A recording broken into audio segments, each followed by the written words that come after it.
Hello, everybody. Welcome to day 2 of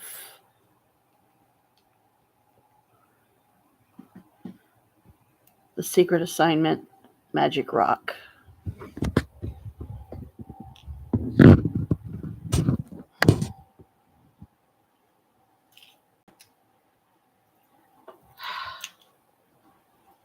I made my grateful list today.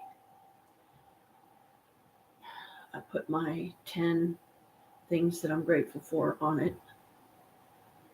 And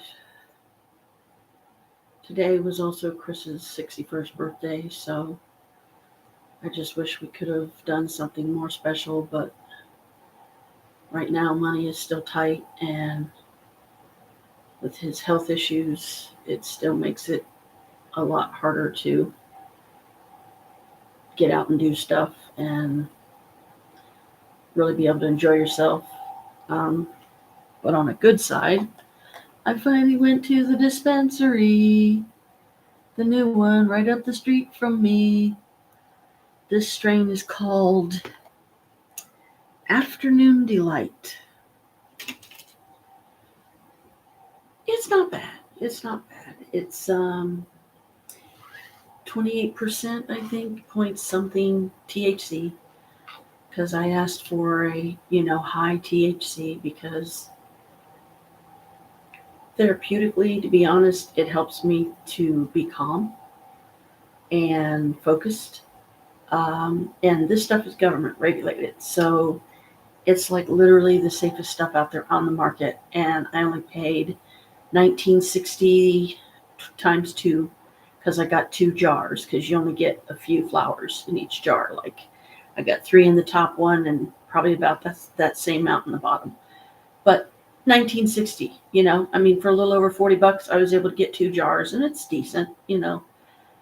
I'm purposely trying to take it easy with it and go slow, because I don't want to go through it too fast. Just because I have 2 jars doesn't mean I should go gung-ho, and just no. Hey, boo.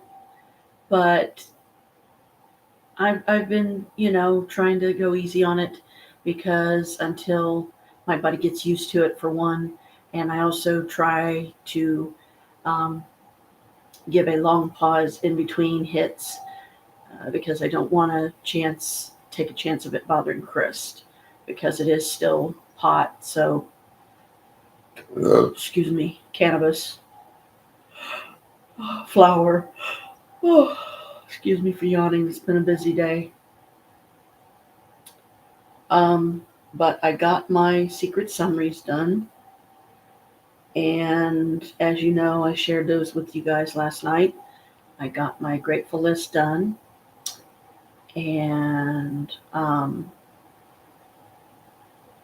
if you like, I will gladly share that on here with you guys to hopefully encourage and inspire you, any of you that watch this series and decide, hey, that's kind of cool, something to do, right? Something to try. It's not costing you anything, just a little bit of your time.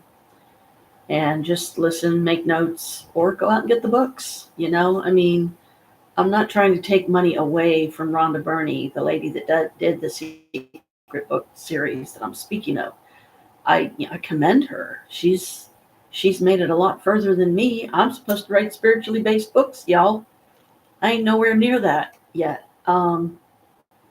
Because life is just too busy and chaotic, Blue Phoenix style. Now, you may be wondering, what the hell is a Blue Phoenix? Well, I have come to find that a Blue Phoenix is somebody that has fiery emotion, which I do, that is very compassionate about things, which I am, but at the same time, very emotionally based, very emotionally run. So a lot of times it's like my emotions get too crazy. So I have to think, okay, focus, just, breathe a little bit, breathe a couple of in breaths, out breaths for 3, like 3 different ones. So it's a state of mind. It's a lifestyle. I've never met another blue phoenix, but I have always been fascinated by the phoenix, and I believe I have one in my Creepy Hollows spirit family. Whether I have its vessel or not, I don't know, but I do have the sticker, which is still on my stereo stand, that I got from Creepy Hollows, I think. I might have got it from Amazon, I can't remember, but I need to find me a blue phoenix one. So it's kind of like a title, but I'm not doing it because I'm stroking my ego or any crap like that. I'm not that person, okay? I try to be humble. I try to be modest because I don't want to be like too many out there. And I'm not saying everybody is like this. I certainly struggle with it myself. How do you not let it go to your head and, get all big headed about it? And me conceited, nah, try again. No, thank you. Rather not. I have known many conceited people, and yeah, no, they're not fun to be around. I want nothing to do with them. I'm sorry, but the world is a bigger place, and their ego is so ridiculous. There is no place big enough to sustain it or feed it or whatever. I, when I become a celebrity, doing my own thing, just being me, hey, great, all for it. When the fans start coming along, that's when it gets tricky, because being who I am, I will love them all dearly. And I already know I will literally exhaust myself trying to keep up with all of them. So I'm saying I'm sorry now. Forgive me for those of you that I don't. But once this can of worms is open, you can't exactly put them back. It's like fish or cut bait, right?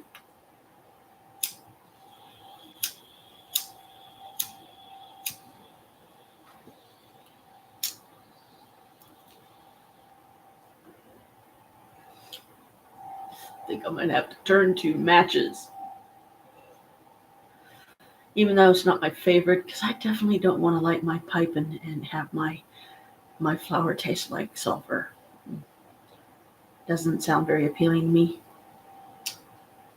But anyway, before I get too off track, I will share my grateful list. Some of you, maybe it'll inspire you, encourage you to do one yourself. Because remember, if you're going to go on this journey with me, you got to do 10 different ones each day. You got to add 10 more to the original 10. Now, I don't remember how far back, so it's going to take me a few minutes to find it here. Because sometimes I'll just go to a random spot. Okay, secret summaries. No, that's not relevant. Here we go. Grateful list. Okay. What I usually do is like 9 times out of 10, and I just realized I didn't do that this time. This is how I stay focused. I always date my material because it helps me to remember, okay, have I already done this? Or when did I do that one? Because there's no hard, fast rule here with the secret magic. It's just, write down what you feel like. First one, here's how I do mine. I am grateful for, and then I go 3 dots after the number 4. I like to use numbers and letters to write a lot of times. Like instead of writing the word C, S-E-E, like most people, I just write literally the letter C. 2 something, the number 2. This is just my method. I'm not saying it's right or wrong. Find what works for you and do it. That's the goal here. Okay. First and foremost, I am grateful for my apartment. Why? I'm not homeless and on the street. Thank you. Thank you. Thank you. Number 2, I am grateful for my car. Why? I can get around. Thank you. Thank you. Thank you. Number 3, I am grateful for my food stamps. Why? So I can buy food. Thank you, thank you, thank you. Number 4, my perfect weight. I am grateful for my perfect weight. Why? I'm healthier, more energetic. Thank you, thank you, thank you. Number 5, I am grateful for my cats. Why? They are my animal babies, giving lots of love and affection. Thank you, thank you, thank you. Number 6, I am grateful for all I have. Why? I have all I need. Thank you, thank you, thank you. Number 7, I am grateful for all the money I've been given throughout my life. Why? I'm a millionaire. Money's always coming to me. I have plenty. Thank you, thank you, thank you. Number 8, I am grateful for my clothes, material objects. Why? They make me happy and keep me warm and unskyclad. Thank you, thank you, thank you. A little witchy humor there. Number 9, I am grateful for my new car, Chevy Corvette. Why? I deserve it. Thank you, thank you, thank you. And number 10, I am grateful for my open heart real diamond necklace from Lev's Pawn Shop. Why? I deserve it. Thank you, thank you, thank you. Now remember, part of the goal here is optimistically thinking, positively thinking, manifesting, focusing on what you want as if you already have it. See, that's the trick. And I've already got my second grateful list started, but I purposely stopped myself. I only did one. I am grateful for my new MLM business. Why? I'm making $10,000 a month. Thank you, thank you, thank you. It's just, positive thinking, manifest, feeling how it feels when you have these things granted to you.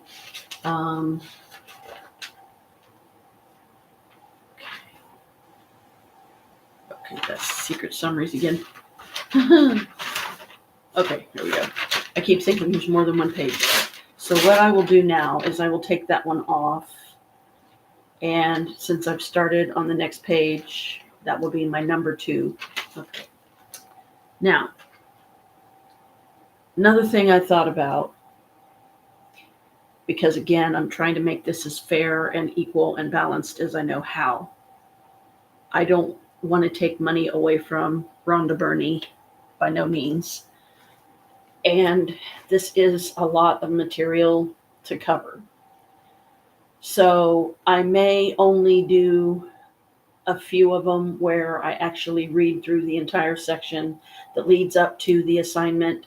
Like tonight is the Magick Rock. Hey, Kalika. Now, I've already chosen my Magick Rock and what it's going to be. Look out! Look out! You guys are going to love this thing. If you're a lover of crystals, check this puppy out. This, and you can see the size of it and everything, okay? This is a rainbow moonstone sphere. Now, I don't know how well you can see it, but it has 2 eyes. It has one here, and it has a mouth, and that mouth has a smile, okay? This is a rainbow moonstone sphere. This is a little vape rubber stand thing that you can like lick the bottom and you can stick it on something and it'll hold it in place. This was back old school, like when I first started vaping. I don't vape now, but I never inhaled. See, that was my thing. That was my trick. That's how I kept it from entering my lungs. I would do it for the pleasure of the flavor, and the sociality of kind of feeling like I'm smoking a cigarette, but not actually smoking a cigarette. Okay. Now, Rainbow Moonstone, if you want to know what it's like, I have an app on my phone about crystals and gemstones. Okay. 500 crystal list. Amazing, huh? Okay, so this would be Rainbow Moonstone. So that's going to be all the way in the R's, way down here.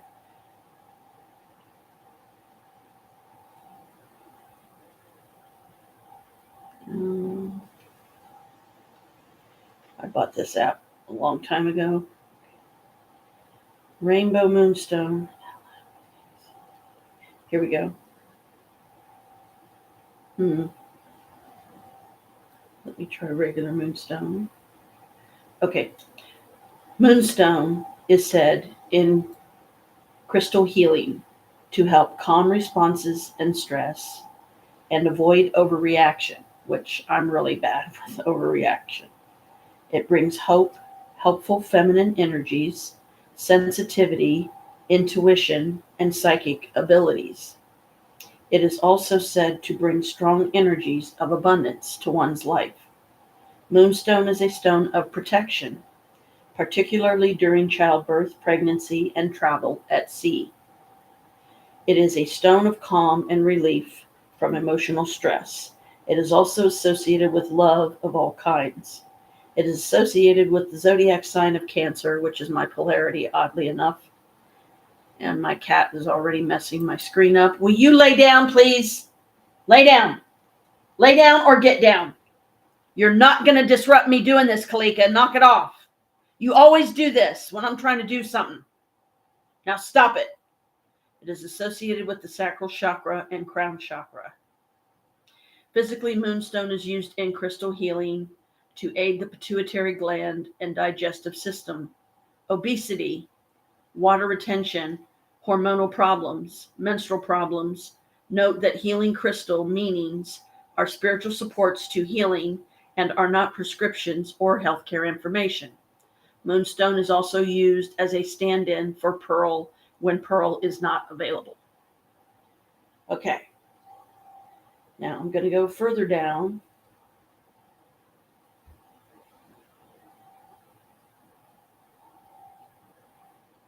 Rainbow Moonstone, which is what this is. It offers mental clarity and shields its owner from negative energies. This connector of body and mind is said to bring balance and harmony, to create an environment where creativity can flow. Rainbow Moonstone is a loyal partner for maintaining concentration and focus each day and protecting your atmosphere from bad energies that try to bind themselves to you. You'll feel Moonstone's situational capacity to increase one's consciousness, intuition, and intellectual levels, generally by continuing to protect your thoughts, clean them, keep them clean. Rainbow Moonstone can also promote self-expression, creativity, and ingenuity. It can help you to find new ways to express yourself and shine your light out into the world. This stone is also said to help promote balance and harmony within your life.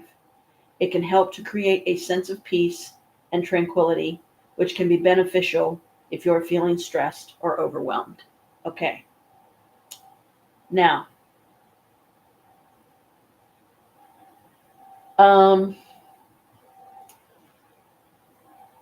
they say that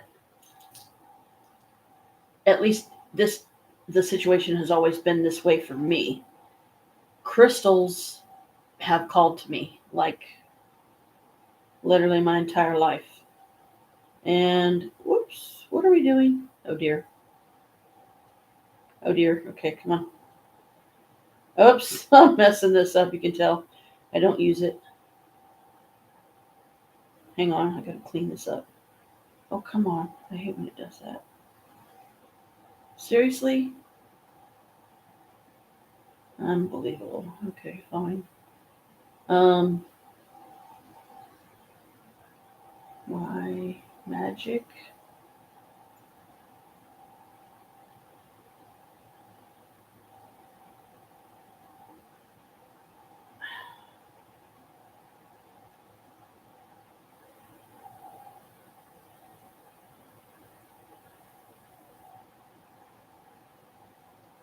It's not doing it for some reason. This thing must have given me trouble. Um, it won't let me keep the uh, keyboard up. Oh well, I'll just make a mental note of it or something, I guess, because I ain't got time to mess with this thing and try to figure it out. I was writing with my stylus on the screen, but as soon as I wrote my Magic Rock and then it stopped, it would disappear like off the screen, like it wasn't even there. And when I tried to bring up the keyboard so I could type it in, it wouldn't let me. So I will make a note that I have chosen my moonstone for my Magic Rock for this journey of expressing, understanding, living, being gratitude for 27 more days. Um, I've always been drawn to Rainbow Moonstone, is what I was trying to get at. And there's a reason for that. I just read it. So I read regular Moonstone as well, because regular Moonstone might be like a more general type of Moonstone that a lot of people are the most familiar with and the most comfortable with. This ring on my pinky here, that is Rainbow Moonstone. That, my friends, is a $40 ring. Okay.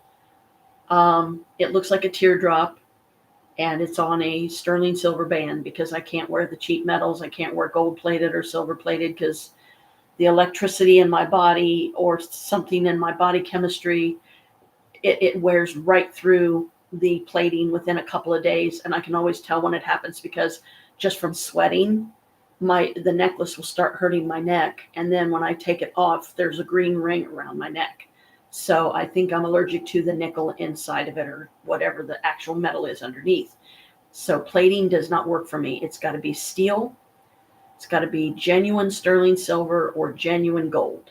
You know, I used to have a 10 karat gold diamond, not diamond, gold ring, had two little roses on it, and I was only able to fit it on my pinky. I gave it to a girl that I had a really serious crush on.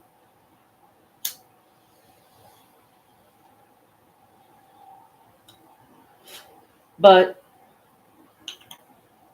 she is a Leo, and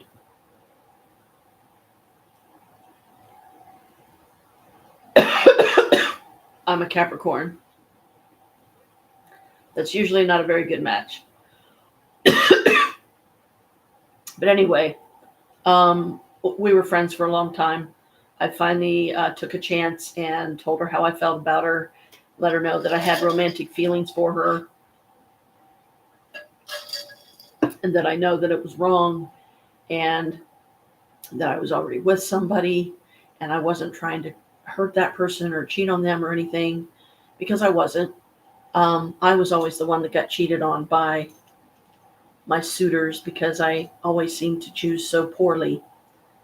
Um, but that I blame on myself, because when you start a relationship, especially, ouch, a romantic one, with someone that you have used magic during a full moon to draw true love into your life, you know, beg and plead with the goddess, tears streaming down your face as you're sitting on your bed, looking at the moon out the window, just shattered, you know, because you're living here alone, which this was the case with me. I'm living here alone. I don't even remember if midnight had come around yet, because I don't remember how soon she came. I know I took her in the winter of my first year here, which would have been 2007, would have been the winter of 2007. And she was just a stray cat that would wander around the outside and of the building. And some of the other tenants in the building that were living here at the time would feed her and like put water out for her and stuff. And one lady said she always called her bushes because she always found her coming off and under a bush, because that was like the only shelter that she had really in front of the building that she could kind of hunker down under if the weather was bad or it was really cold out or something, get her out of the elements. And I mean, the poor thing, when you get an animal like that, you don't know what they've been through. You don't know the degree of possible horrors and punishments they endured, and just made them so afraid to ever trust a human being again. And you really can't blame them. Okay. So anyway, getting too off track. Sorry. Like I said, busy day. With the day 2 Magick Rock, I am going to read. Come on, give me my page back. But I can't promise I will do all of them. I might only do a handful, but I just, so I feel better about the way I'm choosing to do things, and I feel like it's more balanced and equal. I don't want to just read all this for you for free, and then you have no reason to go out and buy the book. I'm not going to do that to Rhonda Byrne. I've never met the lady. I know that there's more than one person. There was like literally a group of people that got together and made the secret book series. And I don't even remember how long ago it was when I got the first book, because it's literally just called The Secret. It's a hardback. It's not very big. You read through each section, and as you know, at the end of each section is the summaries of that section. So I thought, okay, this is my first rodeo with this, so I'm going to go ahead and read it through, do the summaries, and then, so I've read it through at least once, like literally from the front to the back, not just the summaries. The summaries are just an easy, like a quick route, kind of like the little icons that you put up on your computer, and you can just click on it when you want to go somewhere or whatever, play something, play a game, what have you. So I will read a few of them, but I can't promise you how many. But I'll just trust in my witch stinks to tell me, okay, that's enough. Go out and buy the books. I hope you will. You can get them at Half Price Books for a really good deal. I was there recently myself, and they had 2 of them at the time. So they literally show you the price that you would pay for it, full price if you bought it from like a Barnes and Noble or something. And then at Half Price Books, which is very far east of me, which is well, from where I'm sitting, behind me is north, to the left of me is east, in front of me is south, to the right of me is west. So in the east, you go up, you got to go quite a ways to get up there. You got to pass some Menards and stuff. And I always give myself a large, I call them markers, a certain building, a certain sign, or a restaurant or a gas station or whatever. Oh, okay, I turn here. That helps me remember. Okay. So bear with me.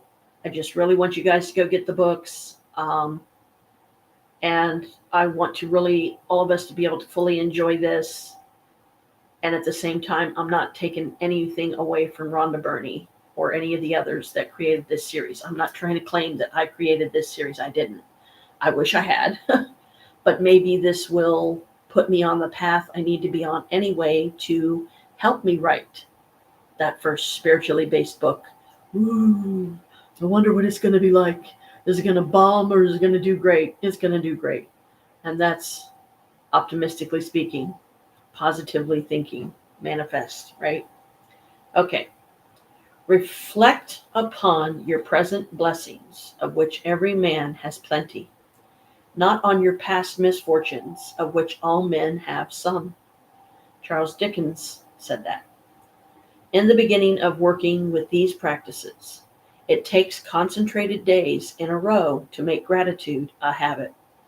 Anything that reminds you to be grateful is helping you turn your life into gold with gratitude. And that's exactly what this magical practice is all about. Lee Brower presented the Gratitude Rock practice in The Secret film and book. Now, I've never seen the film, but I definitely need to find it and keep it and watch it and add it to my lovely collection here. Okay. Film and book when he told us the story of the father of a dying child who used a gratitude rock to be grateful for his son's health, and his son made a miraculous recovery. Since then, the gratitude rock has been a proven success with many people the world over who have used it for money, healing, and happiness. First, find a rock or a stone.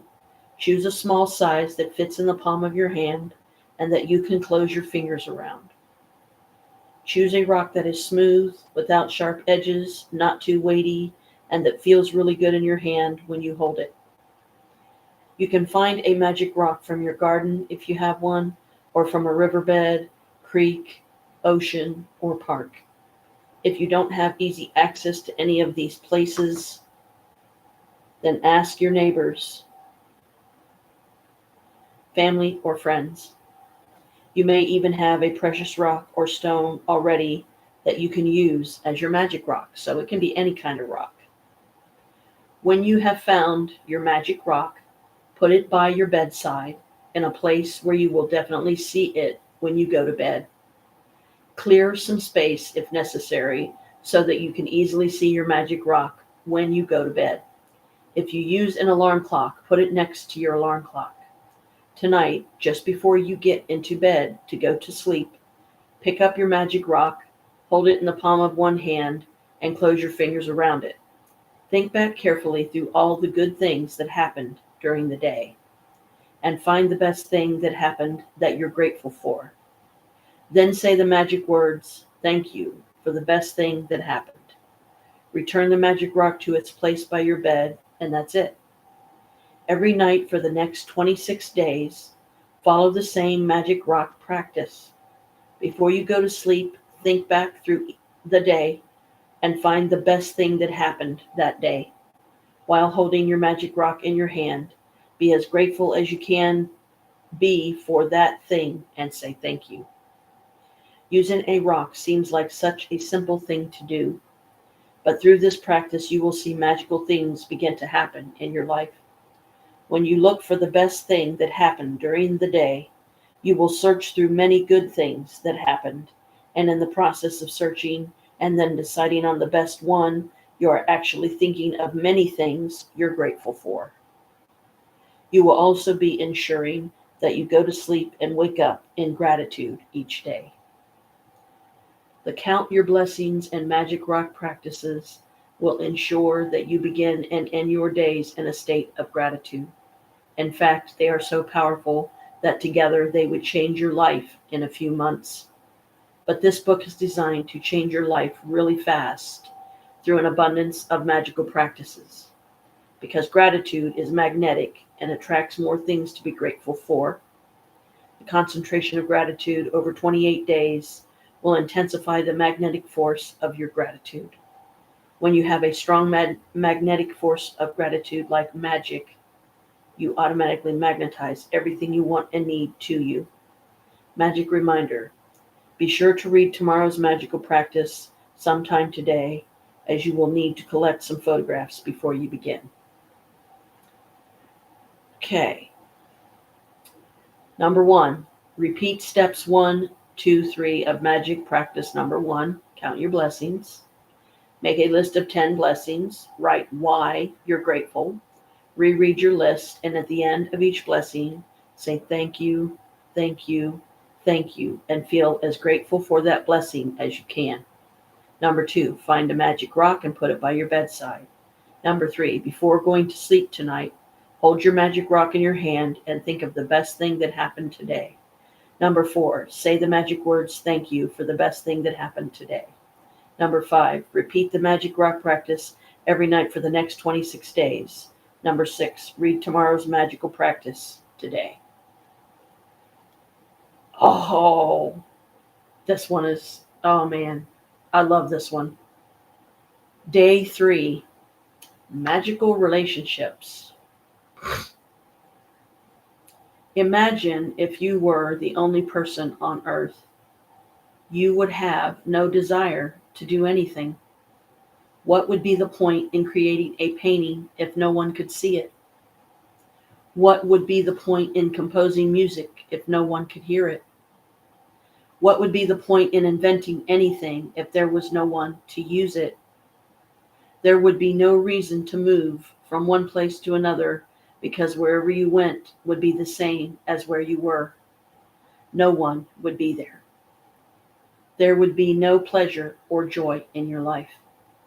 It's your contact and experiences with other people that give your life joy, meaning, and purpose. Because of that, your relationships affect your life more than anything else.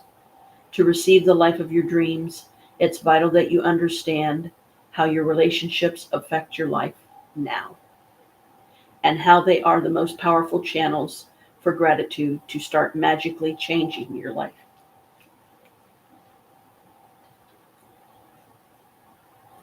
Sorry, nose itch attack. Science is now confirming the wisdom of the great sages of the past, with research studies showing that people who practice gratitude have closer relationships, are more connected to family and friends, and have other people look upon them favorably. But probably the most astounding statistic that has come out of research studies is that for every one complaint about another person, whether in thought or word, there have to be 10 blessings for the relationship to flourish. Any less than 10 blessings for every one complaint, and the relationship will deteriorate. And if the relationship is a marriage, it will most likely end in divorce. Gratitude makes relationships flourish. As you increase your gratitude for any relationship, you will magically receive an abundance of happiness and good things in that relationship. And gratitude for your relationships doesn't change only your relationships, it also changes you. No matter what your temperament is now, gratitude will give you more patience, understanding, compassion, and kindness to the point where you won't even recognize yourself. The little irritations you once felt and the complaints you had in the relationships will disappear. Because when you're truly grateful for another person, there's nothing you want to change about that person. You won't criticize, complain about, or blame them because you're too busy being grateful for the good things about them. In fact, you won't even be able to see the things you used to complain about. We can only be said to be alive in those moments when our hearts. Thornton Wilder said that.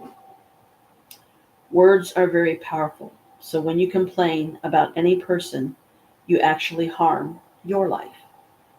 It is your life that will suffer. By the law of attraction, whatever you think or say about another person, you bring to you. This is the very reason why the greatest minds and teachers of the world have told us to be grateful. They knew that for you to receive more in your life, for your life to magically increase, you have to be grateful for others just as they are. What if every person close to you said, I love you just the way you are? How would you feel? Today's magical practice is being grateful for people just as they are. Even if all of your relationships are currently good, they will increase with more magnificence through this practice. And with everything you find to be grateful for in each person, you will see gratitude perform its breathtaking magic. And your relationships will be stronger, more fulfilling, and more enriching than you ever thought they could be.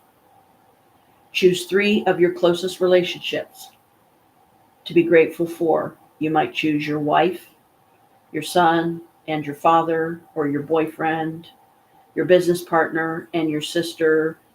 You might choose your best friend, your grandmother, and your uncle. You can choose any 3 relationships that are important to you, as long as you have a photograph of each person. The photograph can be just of the person or the both of you together. Once you have selected your 3 relationships and photographs, you are ready to set the magic into motion. Sit down and think about the things you are the most grateful for about each person. What are the things you love the most about this person? What are their best qualities? You could be grateful for their patience, ability to listen, talents, strength, good judgment, wisdom, laugh, sense of humor, eyes, smile, or kind heart. You could be grateful for the things you enjoy doing with the person, or you can recall a time when the person was there for you, cared for, or supported you. After you've spent time thinking about what you're grateful for about the person, put their photograph in front of you and with a pen and notebook or on your computer, choose the 5 things you are the most grateful for. Look at the photograph of the person as you make your list of 5 things. Begin each sentence with the magic words, thank you, address the person by their name, and then write what you're grateful for.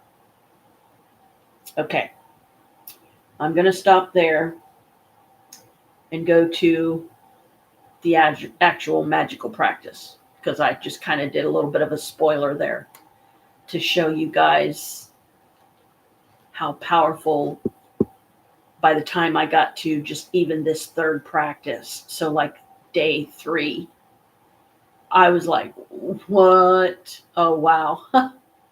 And let's see, the people I chose were a friend of mine, I think one of my mom, and I forget who else, but because I really had to think, okay, because my love for everybody is so strong, I overwhelm them, and I don't mean to. My compassion is, I'm basically an earth angel. Anyway, so I jumped ahead a little bit there, but I also stopped. I'll read the rest of it tomorrow. Um, so remember, this is just magic practice number 3. So yeah, we can read it through, or we can just read the um, excuse me, the basically the summary of the thing, because we're still in day 2, so I don't want to confuse anybody. Day 2 is the Magick Rock, and I already read what that was about, so that's why I stopped myself from reading the rest of 3, because there was only like 2 pages left, 1.5 roughly. So I will tell you what these are. You can write them down. Feel free to pause the film as much as you need, or the live stream, so you get the words right. Take your time. Um, if you're a busy person, I get it. Just, write down as much as you can. And then if you're real busy or whatever, just try to get to the rest later. Something like that. I'm easy. Um, and I'm doing this for free because, one, I don't have 1,000 followers, so I can't get monetary donations yet. And 2, I'm really trying to show people that I'm not in this for the money, not like it may sound. If money comes from it, great. I will be grateful for it for sure. But what is more rewarding for me than the money is helping the people. That's what I want to do because it is so needed. I feel like I'm a light in a world full of darkness. And I'm not saying that I'm the only one. God, no, please, somebody come along and help me out here. I'm one person, I'm not a God. I don't think. I'm being funny. Don't mind me. Okay, so magic practice number 3. So if you want to hear the rest of 3, where I stopped, then come back tomorrow and I'll be on here and I'll go ahead and say all of it. But I'm also trying to encourage you to be curious and like, oh man, now I got to watch it tomorrow because I want to know what the rest of it said. It's pretty easy. Magical relationships. Number 1, repeat steps 1, 2, 3 of magic practice number 1. Count your blessings. Make a list of 10 blessings. Write why you're grateful. Reread your list, and at the end of each blessing, say thank you, thank you, thank you, and feel as grateful for that blessing as you can. Number 2, choose 3 of your closest relationships and collect a photograph of each person. Number 3, with the photo in front of you, write 5 things you are most grateful for about each person in your journal or on your computer. Number 4, begin each sentence with the magic words thank you, include their name, and what you're specifically grateful for. Number 5, carry the 3 photographs with you today or put them in a place where you will see them often. Look at the photographs on at least 3 occasions. Speak to the person's face in the photograph and thank them by saying the magic words, thank you, and their name. Thank you, for instance, Haley. Okay, so that's practice number 3. Oh, number 6. Before you go to sleep, take your magic rock in one hand and say the magic words, thank you, for the best thing that happened during the day. Okay, so even though that was, see, so each one carries over. Like when you do the first one, then when you do day 2, it says, okay, now you have to go back do day 1 again. And then when day 3 comes, you go back and do day 2. It can sound confusing, but if you get the book or you download it on your tablet, I got this for free. I'm following them. So, okay. Yeah, so there wasn't much. Okay, I'll go ahead and tell you the rest because I just realized there might be some people out there that will be confused if I don't, and I don't want to confuse or discourage people. Okay, so for the friendship one, when you go to do that, I will just use a name of one of the people I remember using when I did this for the first time. Thank you, Della, for being my friend. I know that it's difficult for a Capricorn and a Leo to have any kind of a friendship because we're north and south. Like, we will have some commonalities, but we will get bored with each other, or one of us will get bored with the other. And I think that's what happened with that girl, Sari, that I knew on Abacan, Sari and Kara. I mean, do I miss them? Sure. It was nice to have a couple of young people to hang out with, but they're the ones that Sari, at least, is the one that said, I think we need to rethink this friendship because we have nothing in common.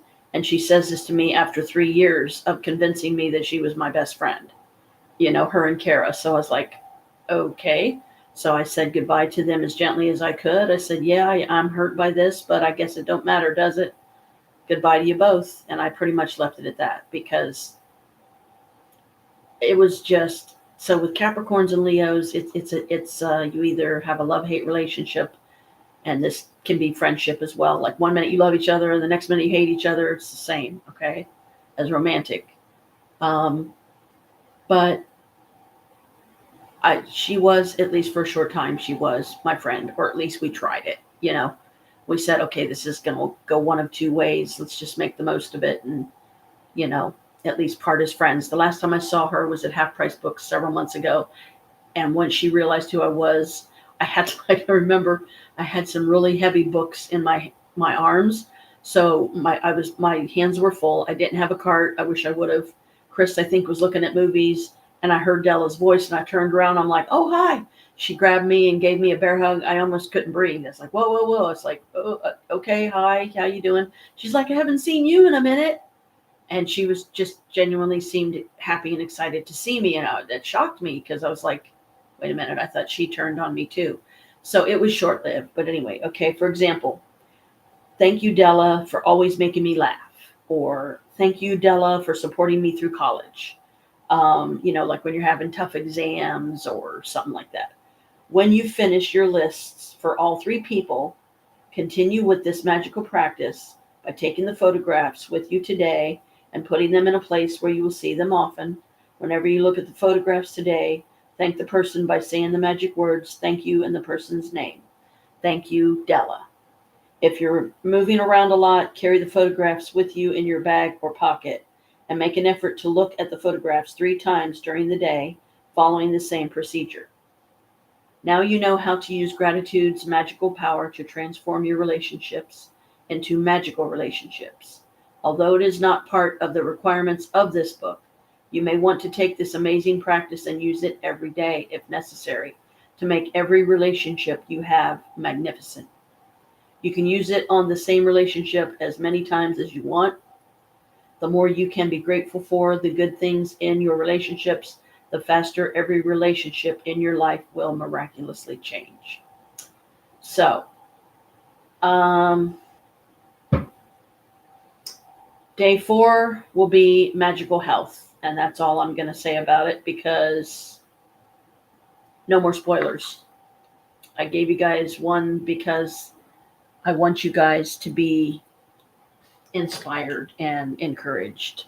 However many, like I said, it ends up being, I will be grateful, because right now it's given me an opportunity, since I have not been able to get myself to a place in here and in here yet where I could even remotely begin to be serious about writing my first spiritually based book. So I'm like, help. You know, I'm a Capricorn, but do I really want to take this on completely by myself? No. So my first course of action will be get the Dummies book for writers, which I do have in a list somewhere. I just have not gotten it yet. And I need to do that sometime soon if I can, before all the money's gone, meaning my check, because usually within the first day and a half, 2 days, it's gone.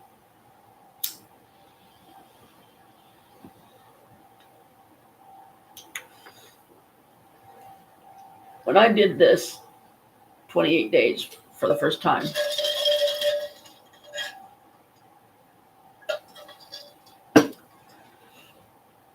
I saw it through. Oh, crap. Whoopsie doopsie. Sorry about that. Avalanche. Okay. That's me being klutzy again. Figures. Okay, let me set this down here.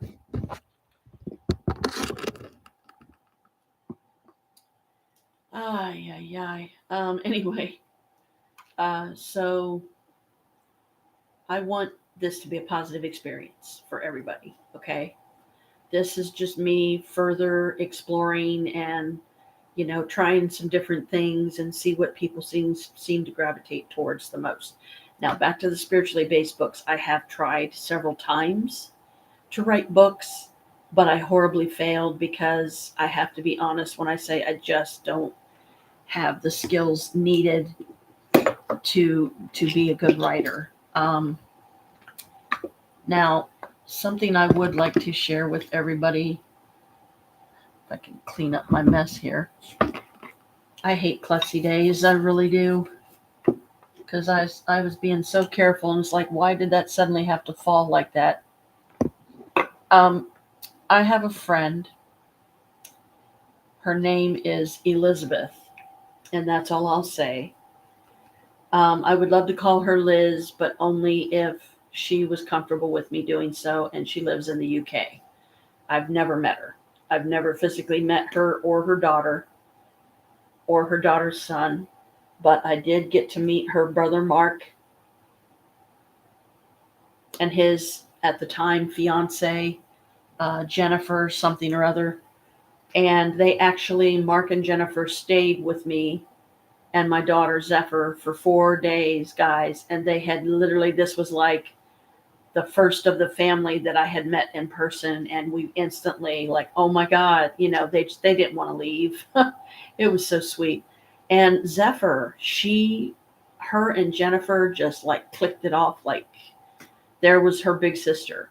Jennifer was the big sister that maybe she needed at that time. Not that I didn't try to be a good mom to her, because I do.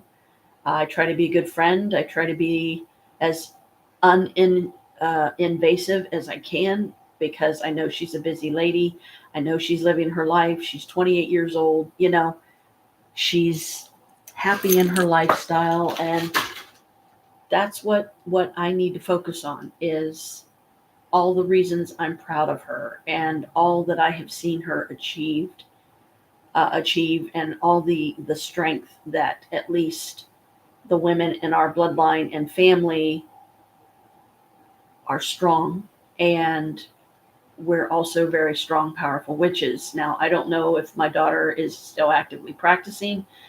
I haven't had a chance to sit down with her long enough to talk about such a thing. Maybe if she makes it for Halloween, please, Goddess, I manifest that she will. I manifest that she will. I manifest that she will. She will be able to come for Halloween. We'll have a good time. We'll talk, and her and I can set up a time, hopefully, or a way to correspond. It's like, is it okay for me to text you once in a while? Is it okay for me to call once in a while? Should I keep trying to write you a letter? Could I at least share with you in the most uninvasive way that I can right now, because I'm excited about it and I'm hopeful? Can I send you one of my postcards from my business? Even if you decide not to do it, that's fine. Just keep it, put it in a scrapbook or something, and be like, oh yeah, I remember mom sent me this, because this really means a lot to me. And I don't know if I'm going to be able to, with the money I'm going to have left after I get cash items tomorrow, possibly some more gas for the car, um, and still have 100 coming out for something already paid, 60 something for like literally 3 items. The first of those came in today. It's the money's getting smaller and smaller, and I just gotta manifest and be positive that it'll be enough and more's coming. Um, Today, when I went to the dispensary, they asked me if I wanted to round off what I spent there that day. And it was literally my first time walking into this new one. It's right up the street. It's east of me, just a few blocks, and it's on the opposite side of the street as me. So it's real easy to, like, 5-minute drive, if that, or if the day's nice and the weather's nice and you feel safe enough, which I don't know that I would around here. But again, I have to get that kind of thinking out of my head. Everything will be fine. Nobody will bother me. It'll be good for me to get out and get this body some exercise, because I need to imagine my perfect weight. I need to start focusing on my perfect weight. Thank you, Goddess, for my perfect weight, shape, and size. Thank you, Goddess, for my perfect weight, shape, and size. Thank you, Goddess, for my perfect weight, shape, and size. Something along those lines, because I don't want to lose too much, but I don't want to seem like I'm not losing at all. But finding safe products in the market that you can get, like, for instance, okay, what did I do with that bottle? Where did I put that? Please tell me I didn't throw it away. Oh, here it is. Okay. This is Mitolin Max, Mitolyn Max. This is a, I'll show you what one of them looks like. They're caplets, and they're kind of the equivalent of, they're a diet supplement kind of thing. See, that's one of the caplets, not very big. I'm trying to get it between my fingers here. See, it's just a regular, easy to swallow, get a mouthful of liquid, swallow it down. You can do 1 or 2 a day. I've been doing 1 because right now I'm trying to make these stretch, because you only get a certain amount. And I was going to get me some more Q&all, but I don't know that I'm going to still have enough money now to be able to get that. These are also, to me, similar like the Stacker 3s here. And if I do those, I only do 1 a day, because that's all I need. I just need that extra pep me up once in a while. I don't do it every day, because if I did, I would get immune to it and I wouldn't be able to use it anymore. So I take the Mitolin Max once a day for now, until I can really start, like, stocking up on it a little bit, get a bottle a month for like the next 6 months or something. So that way I don't have to buy any for at least 6 months. I would like to be able to take 2 a day, but with something like this, especially if you're on other medications, please do find out if it's even safe for you to take and you're trying to lose weight. Let me correct myself. Summoning your perfect weight to you. Do it the right way, That's what this is all about, right? Doing things the right way. So do your Magick Rock tonight. Tomorrow, do another 10 blessings. Then we'll, then do your day 3 assignment, which is the 3 people and the 3 letters. And yeah, trust me, you're going to love it. So anyway, as a bonus, let me see, I gotta put some stuff away here. No room. As a bonus to everybody that did do their grateful list today and that have decided to start with me on this journey. Blessed be. Thank you for joining me. Let's have fun with this and see how it goes and be able to balance out some of the darkness with our light. And the more of us that are of the light and join together as acquaintances, friends, maybe family somewhere down the line, or you feel close enough to them that they feel like family. I'm all about surrogate people, family members I'm always looking to adopt. What does the Green Oracle have for me today? Small things.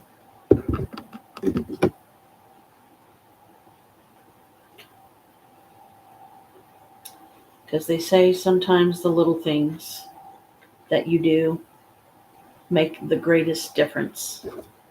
All right, this is number 4. I gotta find it. It's way back here in the beginning. There we go. Small things.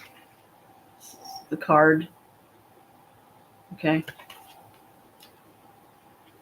Concept, small green gestures. Image, a boy picking up a cigarette, a girl throwing some trash into a bin, and a panel showing the different energetic efficiencies. Sometimes ecology and nature are not just about big and great stuff. They can be about terribly practical things that may seem so naive in their own simplicity. Still, what we call green gestures may make a difference. A difference in the world, maybe, but first and foremost, a different without ourselves, because as soon as we make the effort to do one of those gestures, we will have put something in motion. We are telling ourselves that we are not powerless against the world and that we are here doing something for the world. Divinational meaning. Every journey begins with a single humble step. Great and overwhelming things can be broken down into many approachable small things. Doing little is better than doing nothing. Embrace action and motion and let things come. It's not necessary to make the difference in order to make a difference. So, yep, I agree with that 100%. Now, and again, this is not something I can promise that I will do often, but oops. Woo! My card's trying to get away from me. I will do a card for some of you. So it'll be interesting to see how many people relate to this card by the time they watch this video. Mm-hmm.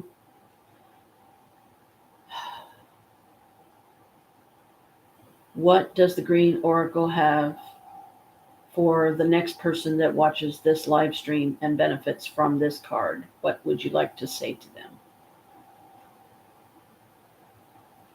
Me.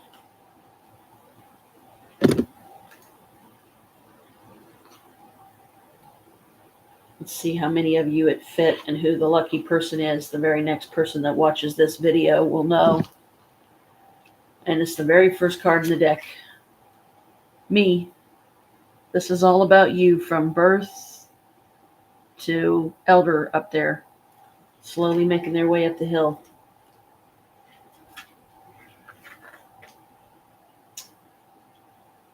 Me. Concept, a person at the center of the ecosystem.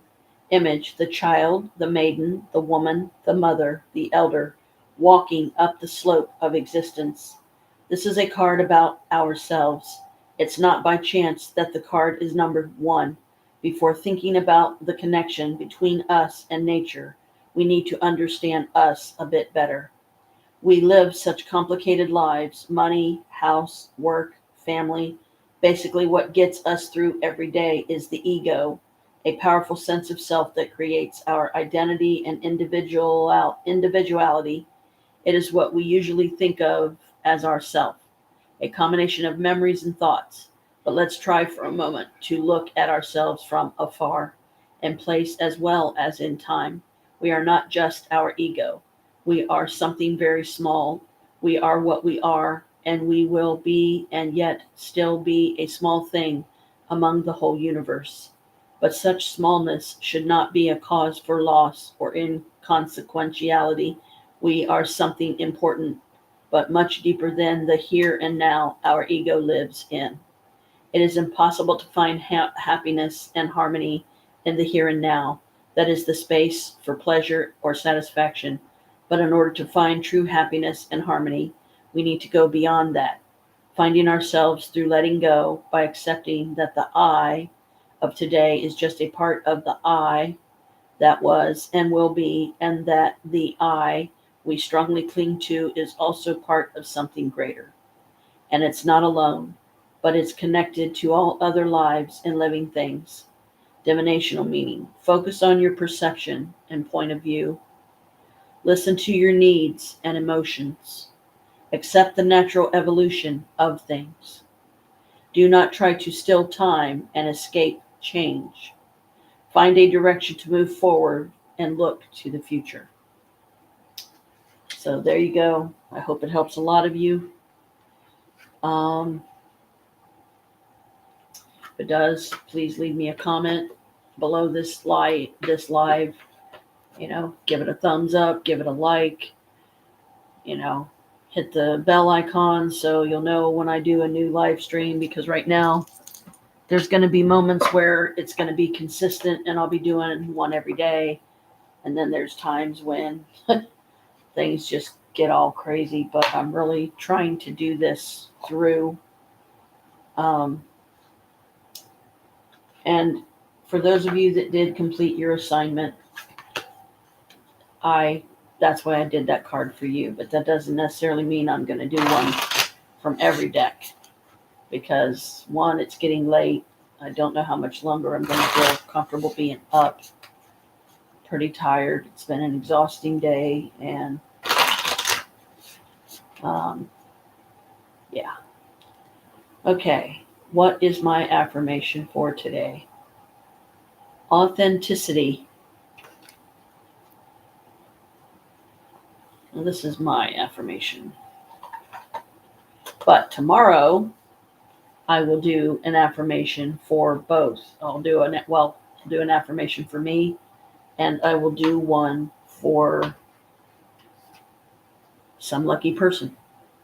Authenticity. Authenticity is the name of the game. Whatever comes up, I will feel it. Whatever needs to be said, I will say it. Whoever doesn't get it doesn't have to get it. But at least they know it because I've said it. And that's way better than leaving a passive, aggressive note about it. Now, that right there, folks, is my brother all over the place. A big part of the reason why him and I have such a rocky sibling ship. We're brother and sister. He's the only brother I have. He's like 1 year older than Chris, so he's 62. Chris is only 61. My brother was born in 63. Chris was born in 64. You do the math. So each day, for the next few days, we do a new assignment. I will read one card from one of the decks. I'll not only read my card for that day, but I'll read one for someone else. Today, I'm just trying to keep it simple.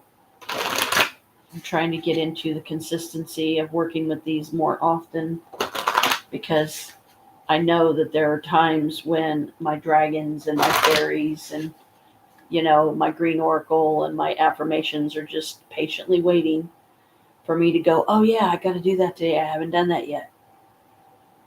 What dragon is with me today, and what is your message? Aw, Grace. That is so sweet. Okay, Grace.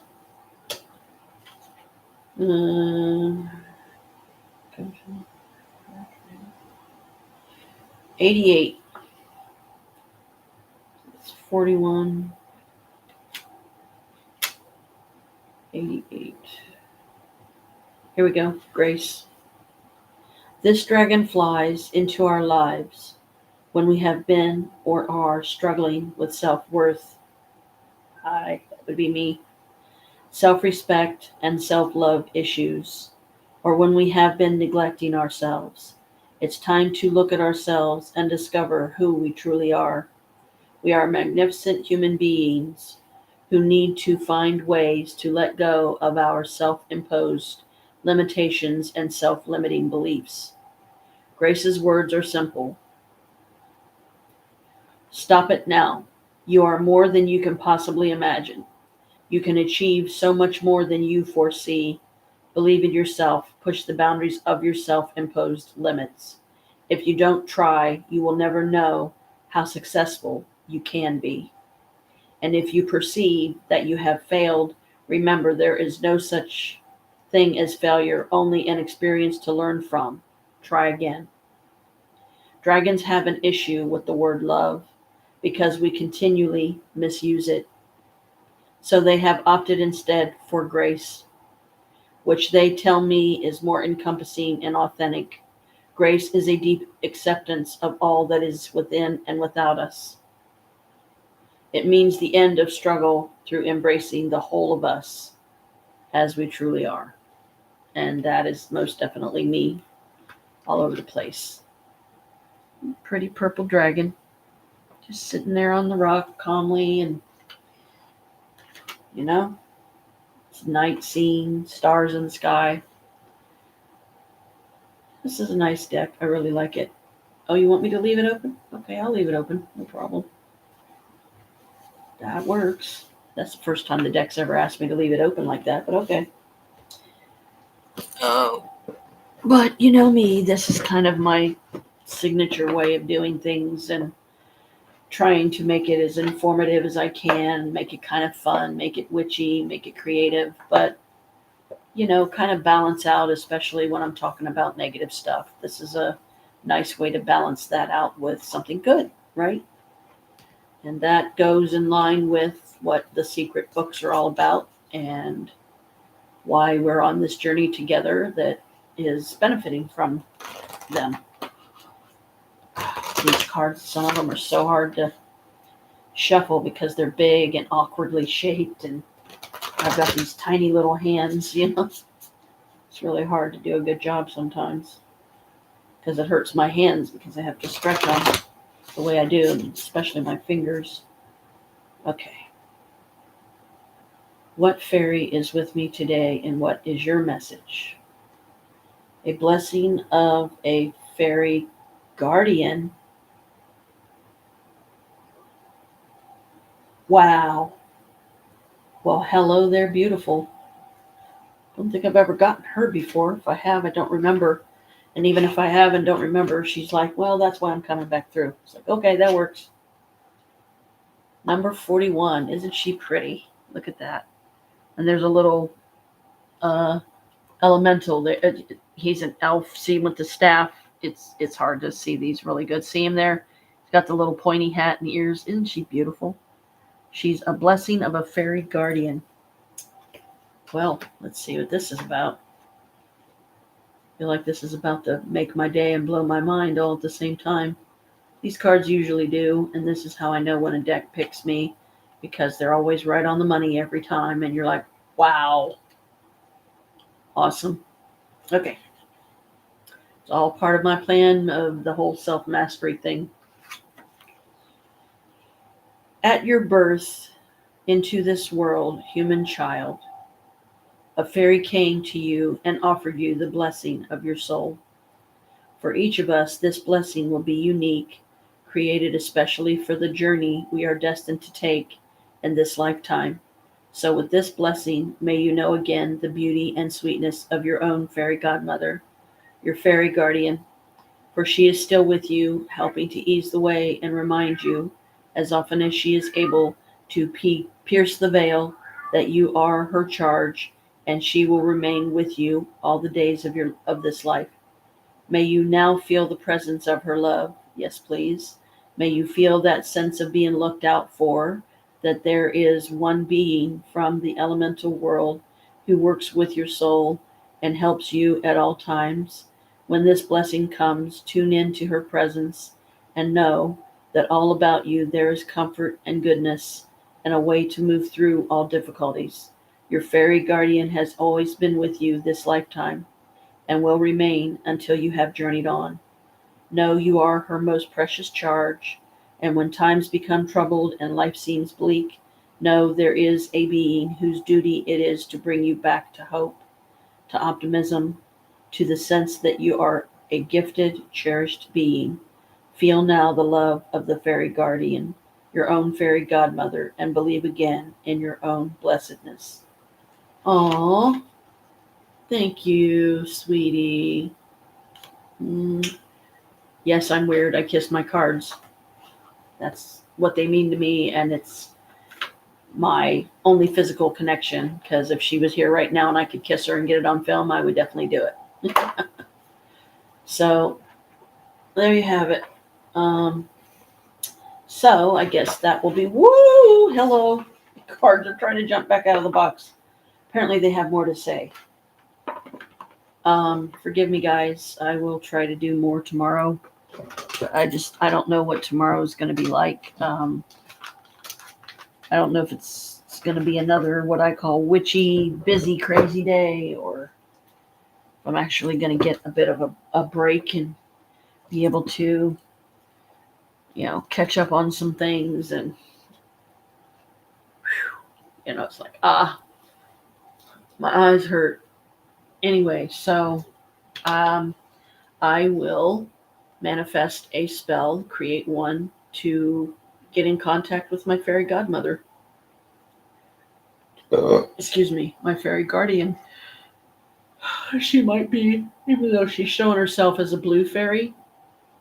Um, I also have a fairy that loves the color pink, like the bright pink, like I like. I think that's Andorra. She's a fairy I created from my own life essence, like eons ago, back when I was living with my mom on Santa Maria in Whitehall. So, yeah, it's been a while ago, but I got it from one of my magic books. I honestly don't remember which one, and I don't know if I've run across it since, but I trust that I'll run across it again if the time comes. If the need just suddenly pops up, I'll be like, oh, there it is.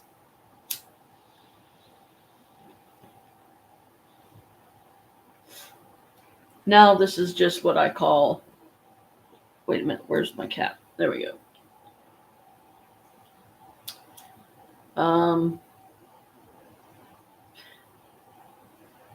Chill talk. Let's call it that. Chill talk time. Um, I was looking through one of my magic books one day, and this was many years ago. I don't remember. I don't even know if I could get close to the exact year this happened, but it doesn't matter. I found using a spiral shape.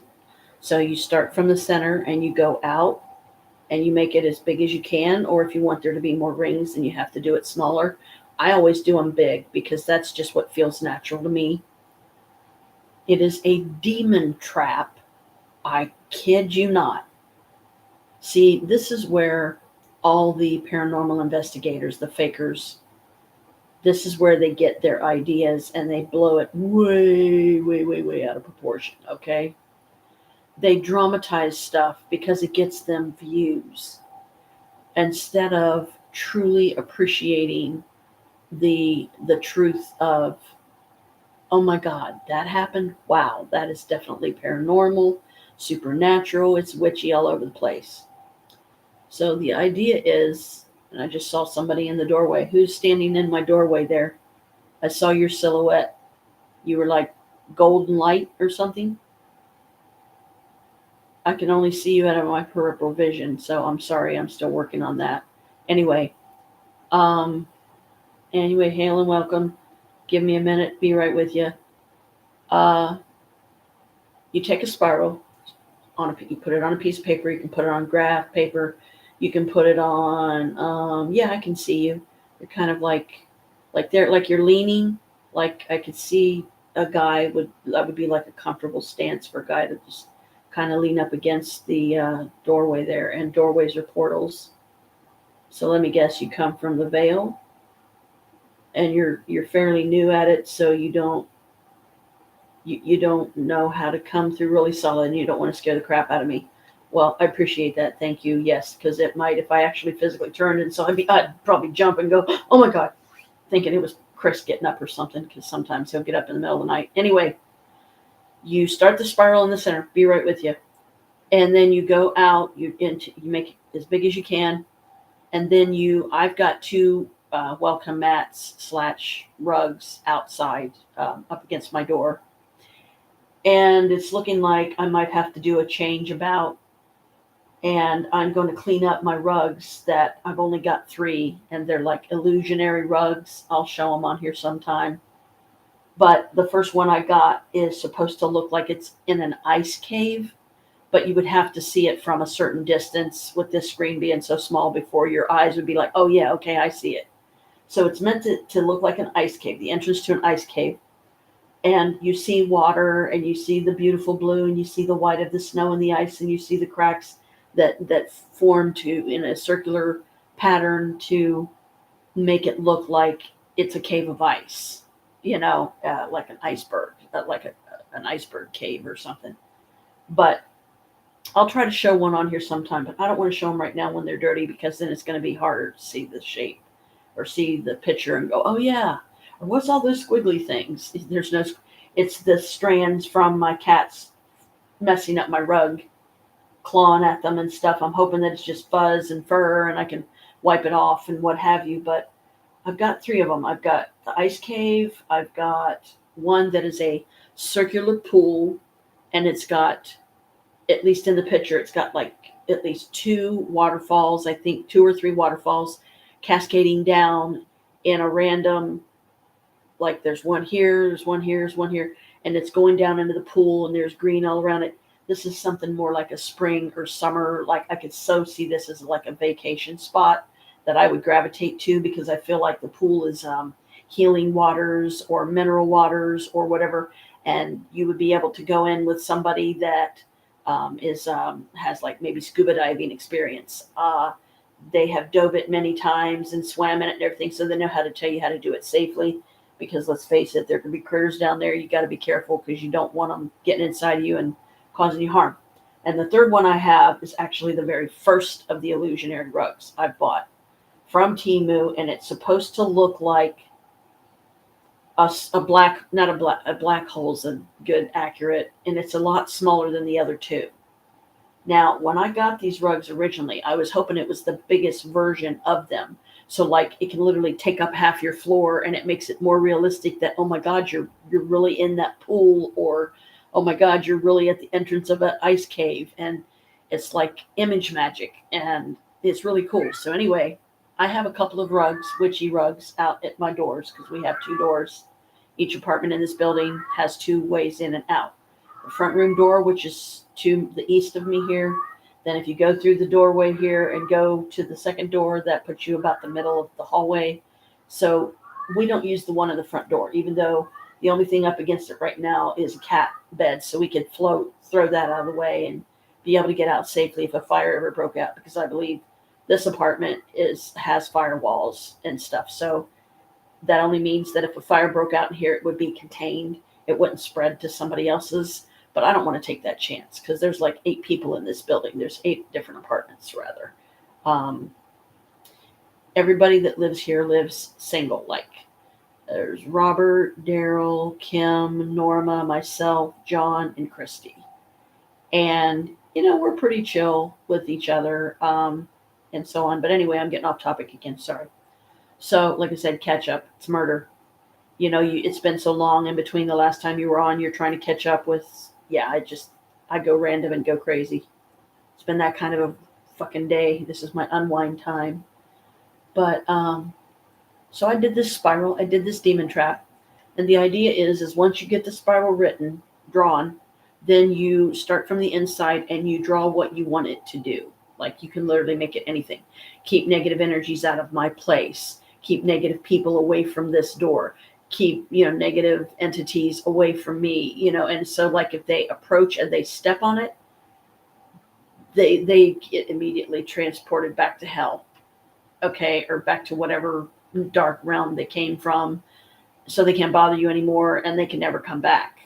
But the trick is you have to tape it to the bottom of the rug, and you have to make sure it's face up, even though it's under the rug, and you got to tape it in place so when you flip the rug over, you're going to see the white side of the paper, okay? Because that way, if they come step on that or whatever, it'll suck them down. And there's these words that you say that you write in the spiral, and then you tape them to your rugs and let it do its thing.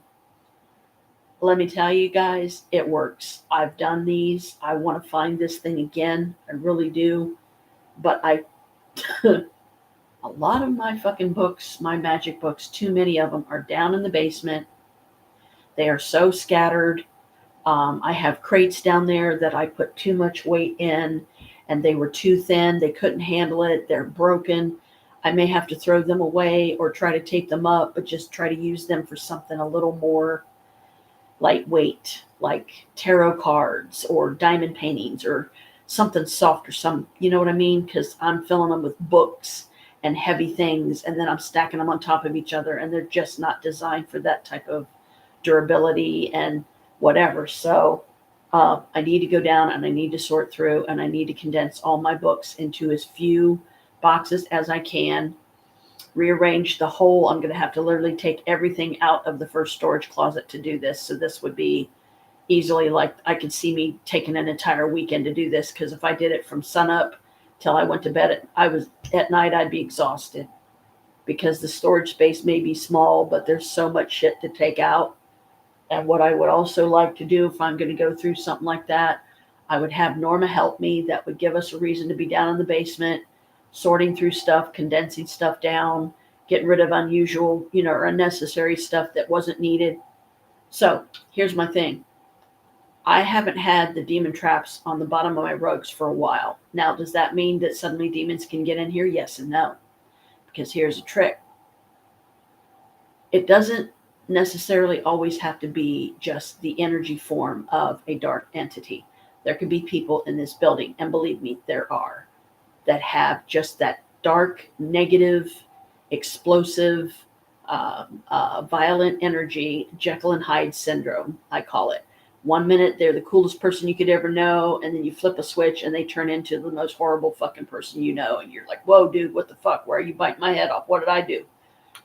Back up here. What's going on?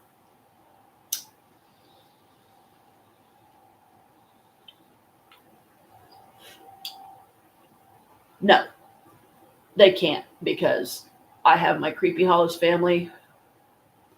I have a circle of protection around the outside of this building. They're not getting in. They're not getting in. There's enough of us in here. Four in particular, me, Christy, and Norma, that are the most open-minded, and we're all witches, and we accept that fact. We love that we are. My daughter Zephyr is a witch. I hope she's still actively practicing. I have to ask her sometime. So here's the conclusion with this thing.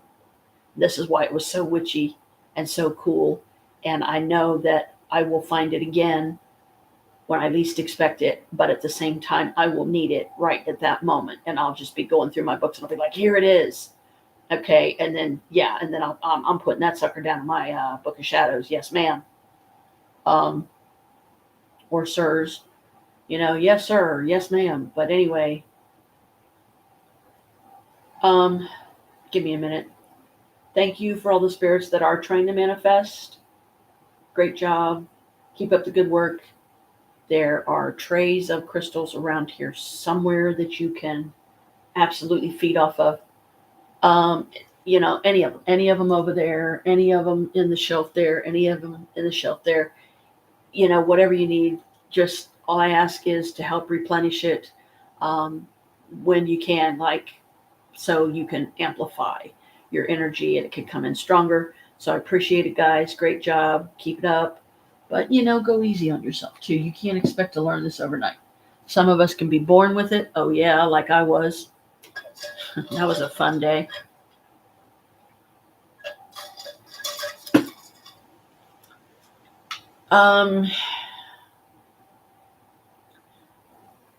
After after the last time I had the demon traps under my rugs, my doormats, I cannot find the book I got it from. And I'm like, oh no. I mean, guys, you have no idea how many witch books I have right now. That's why so many of them are down in the basement. I've got a whole crate that's like every bit this long and longer that has handles on the sides. They're collapsible. We would get them from the food pantry. I love these things. But you got to make sure they're together right, or you could get injured, and I don't want anybody injured from using something like this. So what I did was I turned them into um, somewhere to put a lot of my witch books, as many of them as I could fit in there. But these places are so tiny and you have no room to work with. I need space. Like, I need an entire room that I can literally turn into a sacred temple, and that's where all the magic happens. Like, I'm in my power center right now because this is where I spend the most of my time. This is where my essence is the strongest. This is where I live my days, unless we're up running off to appointments and just busy after busy after busy. It's just freaking crazy. It's all I know. It kind of makes you go, "Woo!" But anyway, I cannot find it. And I'm like, no, dang it. I want to do those again. Because the surface ones, the surface rugs that I have out there, they're both witchy. They're really cool. Like the one over here closest to me in front of the door we don't use, that comes right into the front room. It says, live by the sun, love by the moon. And it's got a real pretty pentacle on it, and three the tri goddess, the full moon, and then the two C shapes. So, and I've got Hecate up here that has the goddess symbol, but the moons are pointed in this way instead of C shaped. They're more like half circle shaped. It's really cool, and it's the three faces of Hecate. But the way it looked, oh my God, that looks 3D right now. I'm not kidding. Is that for real? Hecate's here. Oh, hi. Okay. Where is it? I wrote it. Where did I write it down? You want me to? I mean, I can always, give me a minute. I can always get out my Dark Goddess book again and find it, and then write down the other one, because I don't think I even did the first one. Is there a certain day you want me to do it? Like, is there a certain time of day maybe that would be better?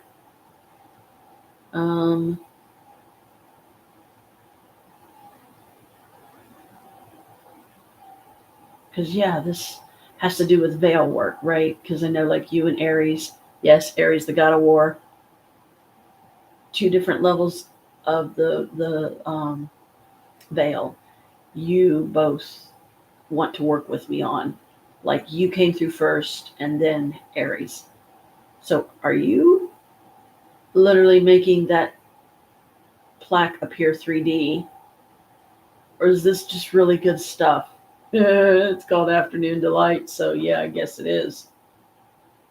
The reason why this is so stunning and so mind-boggling to me, but so witchy, cool, and right, is the plaque I'm looking at that has Hecate on it, the three faces of Hecate. Yeah, I'm sitting, see, 1, 2, 3, about 10 feet away from it, somewhere around there. And it's like, how it's flat. Here's my thing. It's flat. It's like, how is it? It literally, it's the three moons, and it's the faces that's what is standing out, because the background is dark, and then the white and the face, there's a pentacle. And you guys I'll show this thing on here sometime. It's really cool. And above it, I have a plastic plaque that I put up years ago. Women rock. and it's got this cool witchy looking chick, that you could see on one of the tarot cards easily as one of the queens. Um, but yeah, it's so, and next to that I have like another prized possession of mine. It's a pentacle, it's a circle, it's got Celtic knotwork on it, and I believe ivy leaves around it. It's painted. It's got a black cat in the middle, and the black cat has green eyes and wears like a pentacle, like collar or something like that. So, yeah, that would be that cat for me represents first and foremost the highest honor would go to, and therefore the first cat named, the most precious solid black cat I ever had. I was a little girl at the time, and I called her Blackie, I think, or something like that, because she was solid black. I was a kid. I was like 6, 7, something like that. And it was summertime. I was out in my backyard one day, and this little black kitten came along. And I was like, oh, hello there. And that was to me, even at that tender age of 7, the goddess was speaking through and going, tap, tap, tap on the shoulder. Do I have your attention? You know, and it always came natural to me. I have a strong connection with animals. Any kind of animal, I don't know, very possibly. I have an animal medicine deck somewhere. Where did I put that? Or was that my druid deck? I can't remember. I think these. Oh man, I've gotten so behind again. See, this is what I mean. I have no time to myself. I think these are the medicine. Yes, these are the medicine cards. Okay, so anyway, yeah, Hecate she came through Creepy Hollows. Um, Creepy Hollows as a witch and a spiritual practitioner of the craft and whatnot, and the way I am with animals.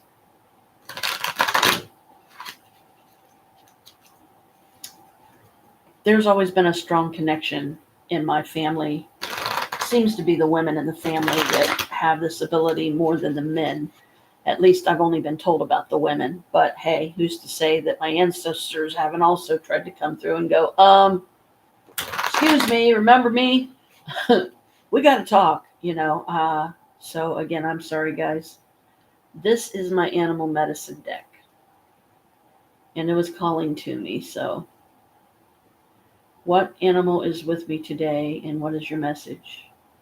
Raccoon! Oh, I love raccoons. Hello, little friend. Thank you for coming and helping and playing with me today. It's been a crazy day. I love raccoons. My Aunt Carol used to raise them from babies. It was so precious, but then they would get like grown up and she would have to turn them back loose in the forest. Broke her heart every time.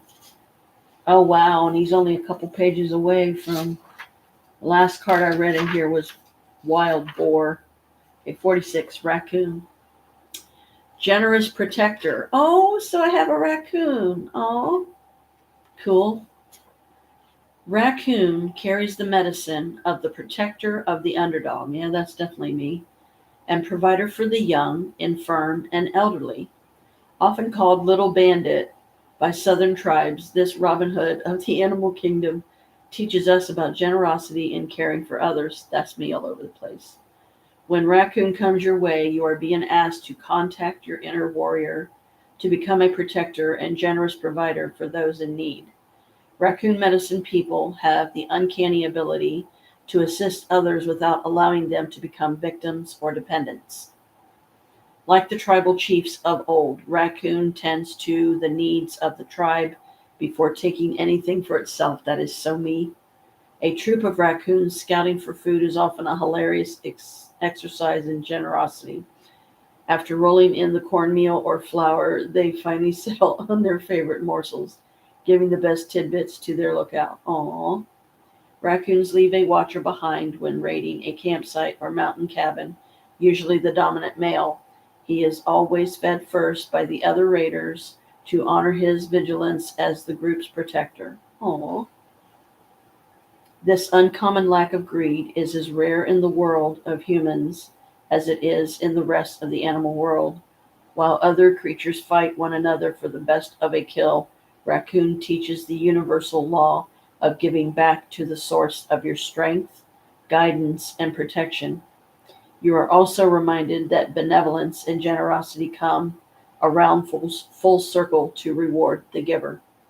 If Raccoon wandered into your cards today, the little bandit may be telling you to look around and see who needs your strength at this time.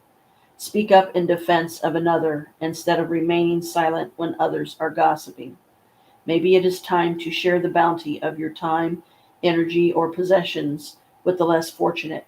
But remember to help those in need develop their own protector and provider skills in all cases. Raccoon asks that you honor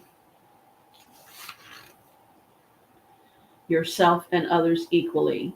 Provide your own needs, or your well will be dry when you choose to give generously. Chiefs earn their eagle feathers when they promote every human's right to self-dignity. Acting in this manner brings that same honor to yourself and to your family. Aw, thank you, Bandit. That's very sweet. That's what I'll call you. Can I call you Bandit? That's very fitting. I like that. So, yay, my first raccoon. That's awesome. And I always mark the last one that I read. Because, see, the book and the card, the deck, I need to get a rubber band or something to keep this together. I mean, sometimes I can do like a little crochet, a little piece or something and tie it on or something, or if I have some extra ribbon sitting around.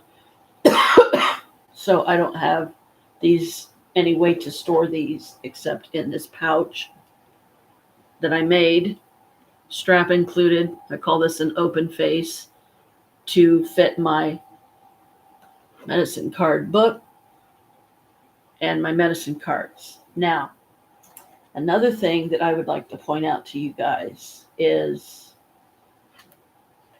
because I believe they're in here, or did I take them out? When you get this deck, it comes with like, I think it's 7 blank shield cards. And one of the cool, yep, here they are.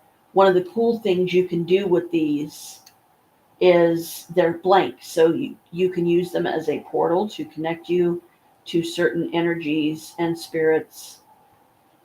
Let me see if I can find them all. So yeah, I really love this deck. I recommend it highly. It's called Medicine Wheel. Okay, there's that one, that one.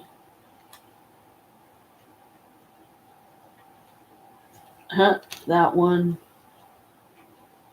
So the thing with the empty shield cards is you can look into them, and you can use it as a looking glass. You can use it as a scrying mirror of sorts. So yeah, there is 1, 2, 3, 4, 5, 6, 7. Okay, there's 8. This is a blank shield card. Okay, now you see there it says Nema and it says dragons. Okay, this is what I chose to do with my blank shield cards, because they don't always have to be a picture of the animal. Like, you can, as long as you can read information about it, then you're good. That's what matters. So I need to get me a little hair tie thingy or something to put on this. And all right, so this one I chose to be the representative of my dragons, like all of them. Nema is an olive dragon, and she was not my first dragon, because my first dragon was Fume, and he's a red and gold serpentine dragon, like the ones with the long bodies and then the short little legs up front, and kind of like Falcor. in the ever never ending story, Falcor. I've got a little uh, figurine of him on my abundance altar, and in front of him is also a serpentine dragon. I just noticed. Oh boy. Okay. Anyway, dragons of summer. So Nima, I put her on this because she is an olive dragon. She's female, and I saw a picture one time that somebody had found on the internet, or I ran across somehow, and I was like, "Oh my God, I'm the little girl, and the green dragon in front of her is Nima." I When I got my first dragon, Fume, I loved the way he announced himself, because at the Creepy Hollows website, they do explain to you, if you choose to become a spirit keeper, that this is some of what you do. Okay. Now, somewhere around here, I have my Spirit Keeper book. Maybe I'll start reading it again, or I'll finish reading it because I don't think I've ever read it through. But if y'all don't leave me any comments down at the bottom of any of my live streams, how am I going to know what you guys like, so I know what to have more of on my channel? I'm trying to do as much selfless as I can, selfless things. Do them because I want to do them, because I genuinely want to help. And I'm not just doing it for money. If the money comes, great. If it will. I just want to help right now. And they say, when you have the type of gifts like I have, and like many do, of being able to be a tarot reader and things of that nature, you are born with a certain awareness. And I'm thinking now, I'm trying to think back to the very first time what was the first tarot deck I ever owned? Was it one that I bought, or was it one that a friend gave me? Anyway, so this represents all my dragons. Fume, when he announced, they tell you in the spirit book, the Spirit Keeper book, when your spirits have chosen you and you have bought and paid for their vessels, and their vessels are on their way to you in the mail, but because it's coming from Creepy Hollows, it can take a while. Sometimes you get lucky, and definitely go for the partial shipment if you can, because they may have some of your order ready before some, other part of the order, because they get some big orders. Magnolia and Ash. I've got a Spirit Keeper book that has a personal handwritten message from Magnolia. And I'm not talking rubber stamped, y'all. She signed this for real. And I was like, what? Oh my God. Would love to meet them. They're a husband and wife couple, and they conjure spirits, and they are the Spirit Keepers. But a lot of you new ones especially may go, what does that mean? Do you take them prisoner? Are you forcing them to be something? No. When you're a Spirit Keeper, you are not forcing an animal or an entity or an energy of any kind to be in a vessel and not be able to come out unless you say so. It don't work that way. The vessel is simply their material connection with you on the earth plane. They come and go as they please. They're not trapped. They're not coerced. They're not forced to do my bidding. No, they come to me because they are drawn to me, because my energy resonates with them. So I'm like, oh, okay, let's do this. When I got Nima, I cried and cried and cried. Fume, he, Creepy Hollows, this is what I was trying to get at. Creepy Hollows, they let you know that sometimes when a vessel is on its way in the mail, but it hasn't gotten to you yet, the spirit of your Creepy Hollow spirit will come to you before the vessel gets here, and it will be in pure energy. Then it's in spirit form. So then you're like, I was laying there. I was half awake, half asleep. This is my cat, Carmela. Probably can't. I know all you can see is her tail. She gets these lovey moods where she just bothers me, and it's always when I'm in the middle of something. But she also knows, Mom, isn't it time for bed? Shouldn't you be in bed? They go through phases, just like human children. But, like they just have certain times they want attention, and those aren't always the greatest of times for me because I'm in the middle of doing something. Like right now, I'm trying to do my live here. So I saw this brilliant white light, and it completely bathed me in it. And I was completely, I remember for like a handful of seconds, I was terrified. And I said, please don't hurt me. But I didn't speak it with my mouth. I said it with my mind. So it was my dragon Fume, because he's a brass dragon. My dragon Fume was the first dragon. He came in the first order that I ever placed from Creepy Hollows, which was all the way back in 2018. So I've been a customer for them, with them for like, you might as well say around 7 years by now, maybe even close to 8. I don't know. I've lost track. See, 18, 19, 20, 21, 22, 23, 24, 25. 7 years. I've been a loyal customer. Anyway, so Fume, I felt this. Yes, I saw you again. Good job. I felt this. Okay, let's think a minute. Think about like your favorite dragon movie. One of mine is Dragonheart, because that's where Drake and what's his name, the last night, they come together. At first they hate each other, they're enemies, but then they become friends. Yeah. And they become closely connected. And I love Drake. Oh my God. He is such a handsome dragon, and a very powerful dragon. And it's just so beautiful to see how the friendship develops between them. And it's like, oh wow. That is so think of the size of Drake's paw. If he put it down over top of your head, he would cover your head, right? Like your entire head. Like his claws, I think, hung all the way down, like here, maybe even in the middle of my nose. Most likely on my third eye, though. But I felt, he said, I'm your dragon. And I heard him telepathically. He had a kind of a deep voice. You could definitely tell he was male. And he said, don't be afraid. I'm your dragon. I'm like, oh, okay. And then I was fine. And at least they did it the right way, because it's part of their policy is when you order from them, they want to make sure they pair you up with the right type of energy. And yes, you can have celebrities. I've got Marilyn Monroe.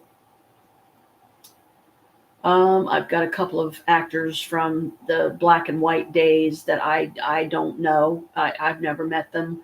And I've got their vessels. They chose me. I've got, oh gosh, so many. I've got 20 immortals.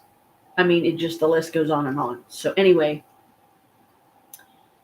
so your spirits will come to you early sometimes. And don't be afraid if they do. Just ask them to be gentle, how they announce themselves, so it doesn't startle you and make you put up your defenses. And all they're trying to do is connect with you because the bond has already started. It's already begun.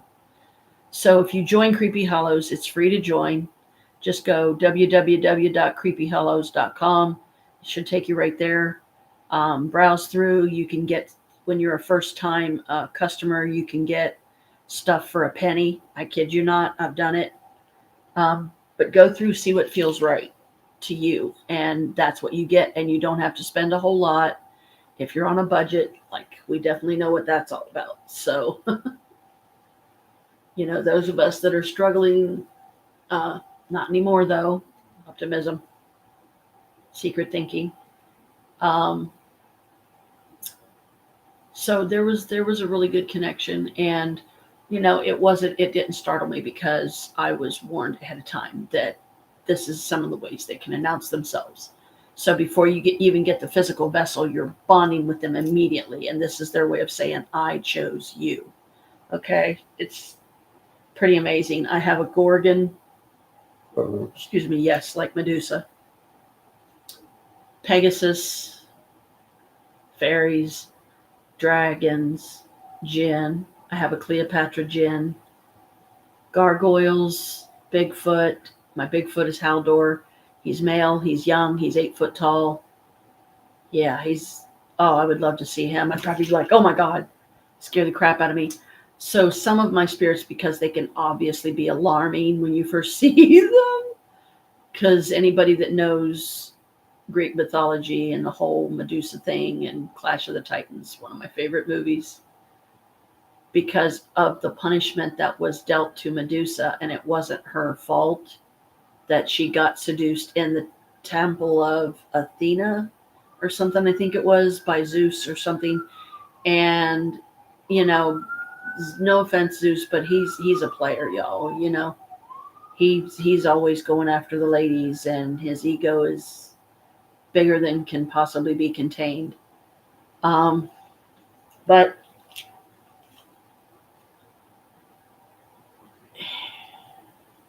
I feel bad for her. I would like to see what she looked like before she was transformed into what a lot of people say the hideous creature of humanoid but reptilian. You know, scales all over your body, the eyes of a serpent, snake instead of hair.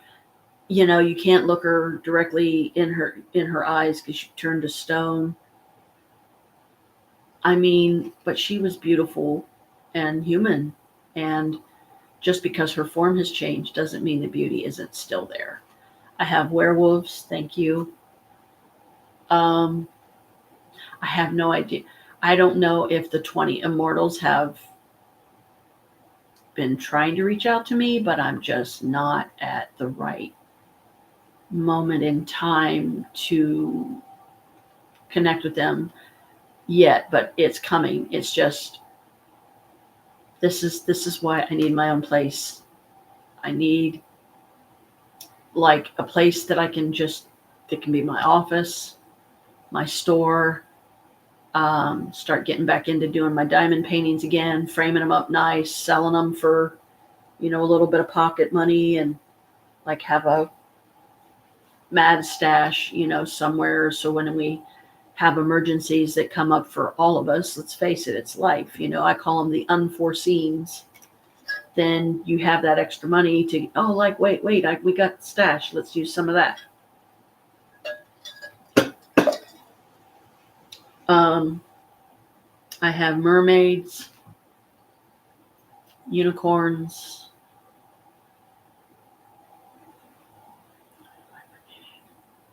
I have a minotaur hellhound hybrid, I believe. I have an arbor giant female, Amadaju is her name. Love her dearly. Feel absolutely devastated because her original vessel got stolen by this piece of shit guy, and I hope he paid dearly for that because I never found it again. I made the mistake of leaving it at my aunt's one time, and she just let him put my stuff away, and he didn't like me having it up, but Carol gave me permission. I had one of my pinnacles up. I had some of my witchy stuff. I had a little altar set up because I would go out there with her sometimes and spend the night or something. I always wanted the doll room because you want to talk about a paranormal experience, y'all. That would be the place. I mean, this room was like a doll museum, and every paranormal investigator's dream, in my opinion. So, yes, my spirits are many. I have Pegasus, vampires. Oh, I forgot. Yes, I have vampires. Ares, god of war. My first unicorn was Esses, and he's male. Esses. Mountain goat. That one symbolizes me. Fae and Hecate. See? So this is what I chose to do with my blank shield cards because sometimes animals or certain gods, goddesses, you name it, will come through, and I trust when one picks one of these shield cards and says, you could do a lot of tarot reading, Janet style or Lady J, by using just these 8 cards. And that is so true because the message, it's like they're miniature portals. Not only are they a physical, material, earth connection to their spirit by writing their name, that just further strengthens the connection. So yeah, I need to start keeping these separate from them and just take them out of the deck. But sometimes I go ahead and leave them in the deck because I feel like that way if one of them comes through, then that'd be like my cue to, it's like, come on, girl, you're behind. You got to get caught up magically. And I know I am so far behind. It's not even funny.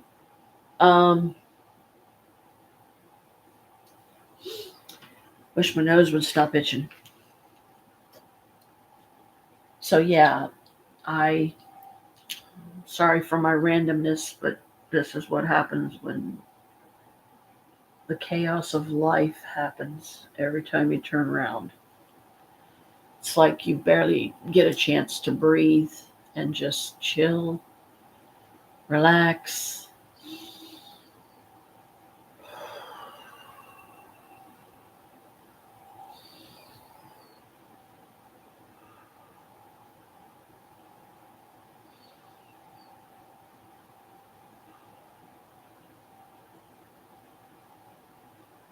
Woosa. Goose Raba. Woosa. Goose Raba. Woosa. Goose Raba. That is a saying. Don't ask me what language, no idea. 3 words, said in the right tone, instantly calming, can make you come back to focus, come back to center. Because, see, part of the reason why I'm always so random, and so much stuff comes through at once is because I'm a conduit to the universe and all the realms, and I'm an ethereal celestial and that whole thing. And it's like, what? Okay, where's my wings? Where's my halo? I want a pretty outfit. I want a pretty dress. Something that's very goddess-like, you know.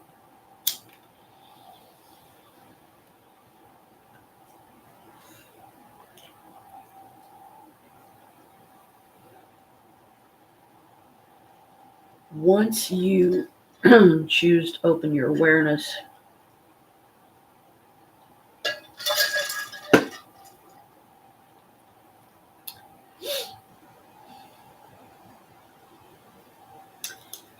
it's like the sky's the limit as far as what you can do. And it's a lot of fun, absolutely. But it can be exhausting. And once you walk through this door, you can't walk back out, meaning you're not trapped there. But if you start doing magic and you start being a more spiritual person, like we all strive to do, right? We try to be the best version of ourselves. Well, for some of us, magic is that way. But it's the type of magic that tells the story, that tells what you're all about, what kind of person you are, what you hope to gain. Me, I'm the happy-go-lucky witch of Earth.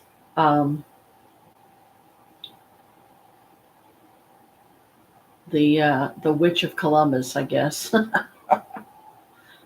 I'm not saying there isn't others out there like me. I would love to meet them, and I am still taking members. I haven't gotten any to actually sign up, but Norma and Christy have not thought of a ceremony that they could do that would make it official and make us an official coven.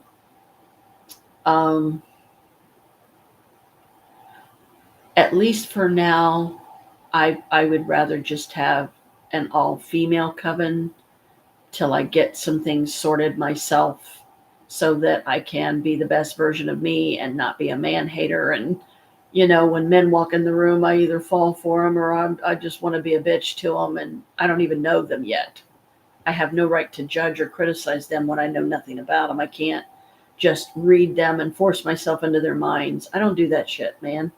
That's taking away someone's free will. That's just something you don't do when you're a good witch. And I strive to be just that, a good witch. Sorry, Hecate. I didn't forget that you were, help me get some time to myself, away in a place that I can have the whole weekend where I'm not disturbed or distracted or anything expected of me.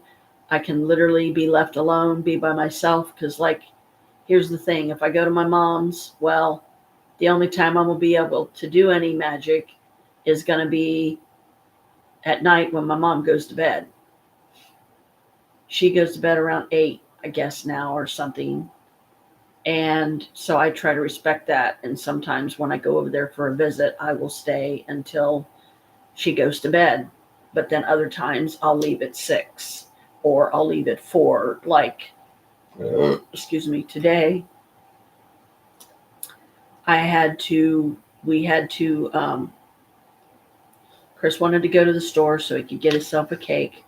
So we went to the Kroger, went to our appointment, came back from that. I went to the Rise dispensary.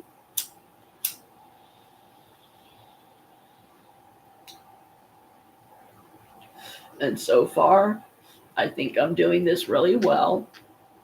I'm not smoking too much at once because I don't have to.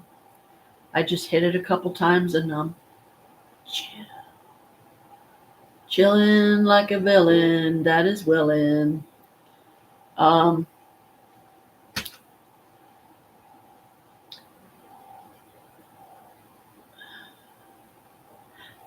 In conclusion, explaining my randomness, which I do a lot, and I apologize for that. But the reason I'm so random a lot of times and I bounce off so many directions is because so much is coming in. You know, it's like you're shooing away a fucking swarm of flies or something.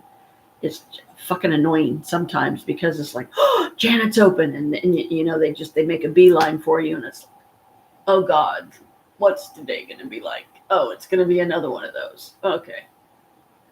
Who's going to make a list? Everybody get in line. One at a time, please. Blah, blah, blah. It goes on and on. It is exhausting. But once you walk through this door, you can't walk back out. What that simply means is even if you do magic for a short time or try it on for size, so to speak, and then you decide this ain't for you right now and you stop doing it, there's always going to be something that's going to draw you back to it. And it's not like your free will is being taken away or you're being possessed by a demon. Please don't think that. God, that is so... Everything is not a demon.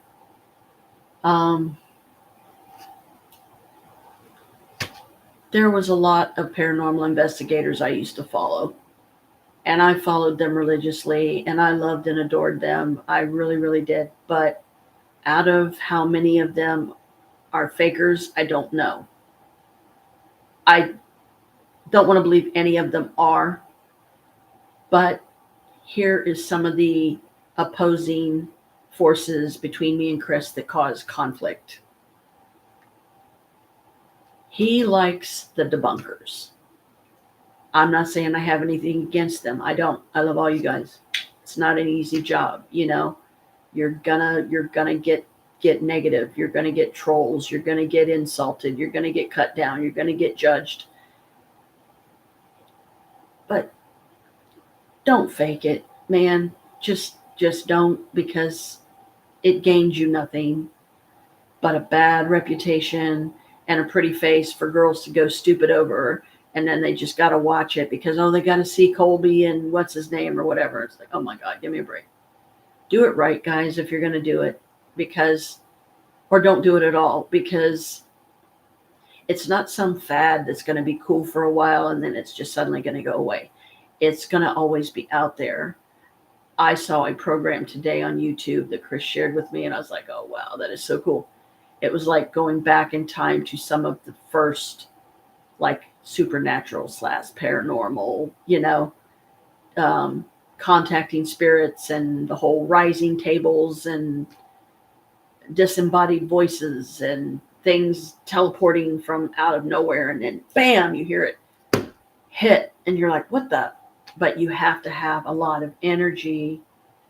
So you have to have people in a circle, and usually they have to be touching hands or connected in some way, physical way, so that you become the conduit, you become the focus of the energy as it comes through, and then that's how the spirits speak and all this and that. So I thought it was really cool. I mean, I am not the debunker, okay? I am, I know that a lot of them are fake, and that is unfortunate, especially when they're ripping people off because they are fake. And when it's proven that they're fake and they can no longer deny that they are, well, guess what? They're going to start losing views. And guess what? That's going to bruise their precious little egos because, hey, it's easy money. I don't care who I fuck over to get it. Let's fake this shit. It's not a game. Guys, you are dealing with forces that can hurt you. But when you're dramatizing it and you're trying to make it something it's not, and people can see right through it because they're right there in the room with you and they can tell what's real and what isn't, do it right or don't do it at all, because you're insulting a community of people that do believe in this stuff, that live a lifestyle of this stuff. I mean, it's commonplace for witches. Just like, oh, yeah, I know all about that. Just like the burning witch times. No more, back Satan, you know. And, you know, it's a real shame that Lucifer was the most beautiful angel in heaven, but then he was evil and became the king of hell. Okay, why? But God knew that he was going to be that way.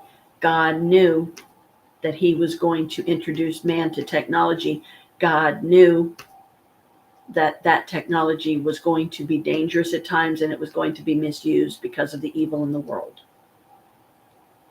Because of the endless ongoing battle of good and evil, of forces that you should not play with because you could die. Okay? You really could die. If a high level demon for real takes over a person's body, they're not themselves anymore. They're just a shell. Any goodness that they once were as a human is gone. Just gone. You're never going to see them again. You're never going to talk to them again. It's like they're blasted out of their body because the demon demands that they have the body all to themselves and they're not sharing it with anybody. And because they have a cute face, they can destroy, maim, kill, terrify, enslave, trap, you name it. I find this demon trap thing again. I will definitely put it on here. And I will make a copy of it and I will put it in my Book of Shadows, which I'm very proud of. It's a replica of the Book of Shadows from the Charmed series. I showed it on here, I'm pretty sure, like years ago. And I mean, this thing is huge. It's fucking phenomenal. But there's a language in it.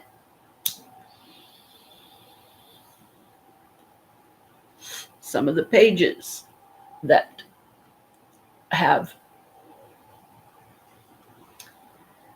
characters that I don't recognize as words or letters.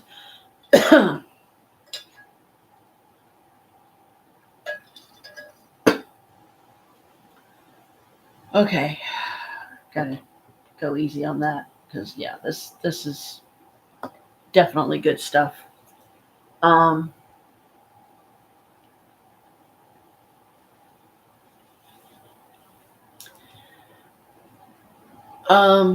I won't give names to the ones that I used to follow, but I will say this: those of you that actually know me, that are my subscribers and also my friends, people I know, that I've met, that I've had in my life, and so on. You know me. You know who I'm speaking of when I say this name, because it is a combination of letters that make up the initials of one of my favorite paranormal investigators I used to like to follow. They were among the first. And another one is what was that one called? It was the father and the daughter. I forget. but we still get stuff from them, and I haven't watched anything from them in a long time. Anyway, the name is Sigby, and I came up with it because each letter is one of this person's initials. Is this person well known on YouTube? Yes. Is this person, do they come from a big family? Yes. Is this family, do they consider themselves always haunted? Yes. I can give hints here and there, but I fear saying the name because on the one hand, I want to be supportive, but on the other hand, I'm devastated because I don't want Sigby to be one of the fakers. When I'm having a bad day and things are just going wrong all around me, it was actually a refreshing thing for me to do, a distraction more than anything. And yes, a form of entertainment, but there are some very real elements to it. You just got to know what you're doing and don't lie and fake shit because you're you want to make easy money by ripping people off. That once you get 1,000 followers, then you can start getting monetary donations, but then it's like it becomes more demanding of your time and attention, effort, and energy that I cannot commit to right now because until and unless I can either find me a nice little building that I can rent for a very, very, I would literally have to meet the person that owned it, ask them if I could rent it for a short time. I need that place of solitude. I need that place that I can go where I can still live and pay rent here and everything. Be here part of the time, but also be at my office the other part of the time. But my office will be close to Homestead, which this would be Homestead for me. This is where I've spent the last 18 years of my life.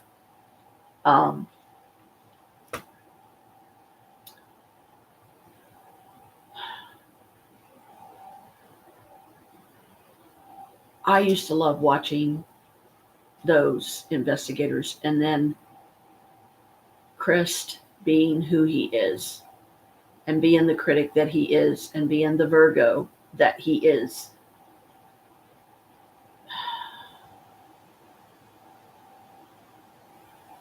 He ruined it for me I no longer get any joy out of watching something I once loved to watch because all he does is cut it down, talk badly about it. And I don't think that they're bad people. Yeah, so the fakers shouldn't be faking. Certainly, that's not cool. I would never do that. If we get a cool manifestation on here, yay, tell me where it is because I didn't see nothing. But I leave it up to the spirits because if to truly have a symbiotic, and symbolic connection with these powers, these spirits, creepy hollows, my ancestors, people that I never got a chance to meet because they were dead long before I was even born. And because he ruined it for me, I think that was very unfair and mean and unnecessary for him to do, uncalled for. It really hurt me. And it's like, why do you got to ruin my day because I enjoy something you don't? Do I come in and cut down your magnet fishing? No. Do I come in and cut down your metal detecting? No, because I genuinely enjoy those things with you and doing those things with you as a couple. Things that we both like, that we're passionate about. I love to go camping. I just cannot be the outdoors type. I like my cabin at Ravenwood Castle, and I don't see anything wrong with that because to me, that cabin is my mansion. But if I can only afford to spend one night there, it's not fair. I give so much to others, sacrifice so much every day to please others. I forget about pleasing me. I forget about treating me. I forget about pampering me. So I find ways to do that because I have a right to do that just like anybody that works as hard as I do. And that's why I can't get on and I can't really commit to doing live streams right now because I don't have my office. I don't have my studio that I can go to and do my live streams and not get bothered by anybody. So I can do them well. I can make them more fun. I can even do rituals. I can cast circle. I've done those types before. I would have liked to have for Lunasaw read out of my big red witch solitary book. I mean, this thing's thick. Okay, let's hang on. I'll be right back.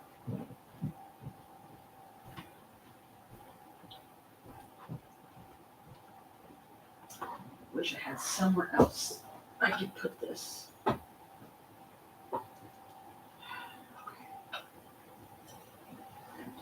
careful when I turn this one on.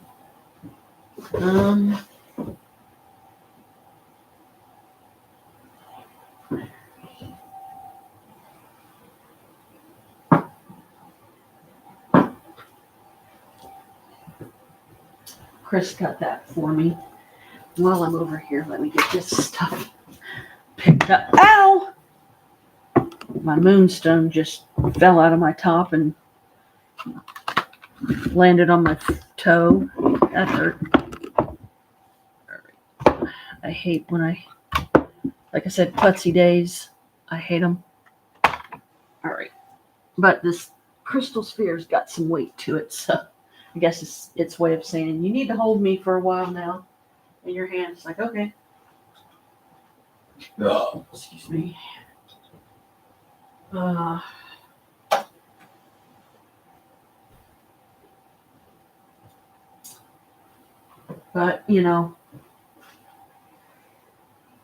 I need my space. And I need my solitude. And when I can't seem to get any, then that's when I start finding it harder and harder to be in any kind of a good, positive mood. Because it's like, I'm doing so much for everybody else. When is it my turn to do some stuff for me? And I'm not being selfish either.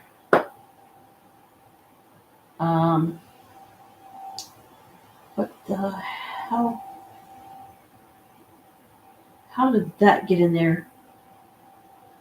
And what is it? Don't worry, it's just getting into my tacky wax here. Because I'm about to fasten a candle into... Where did I put that? Oh, duh. What are my little candle holders here? And yes, I will light for Jack, because I haven't done that in a while. I meant to let it burn all the way down and when he passed, but that didn't happen. So I'll put him there. Okay. And let's do here. These aren't on my favorites list, but I have some backflow incense here that needs to get used. So I'm tired. I'm sorry, I'm out of camera shot where you can't see me right now, but at least you can still hear my voice. Just trying to get my thing set up here. Yeah, see, I forgot because Oh. Okay. I like this candle to give thanks for the blessings I have received in the past, for the blessings that are on their way in the future, as I learn to live each day in peace, joy, truth, and love. Blessed be.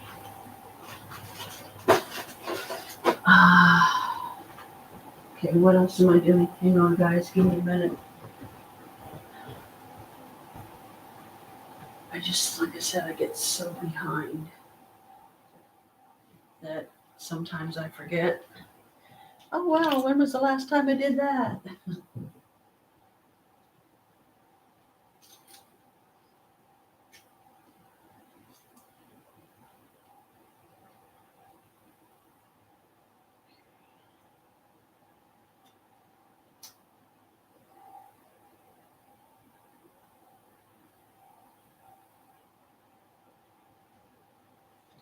All right, let's do.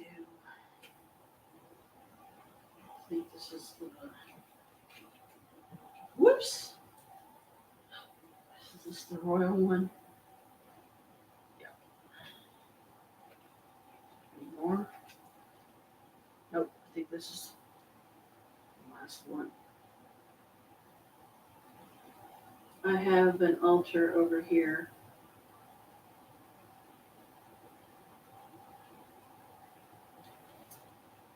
that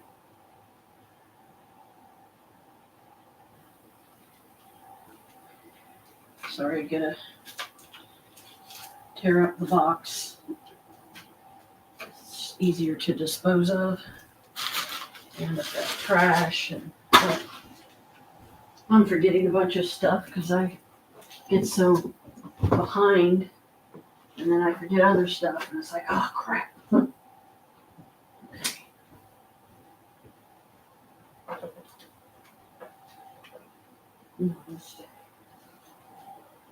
Okay. In the spirit of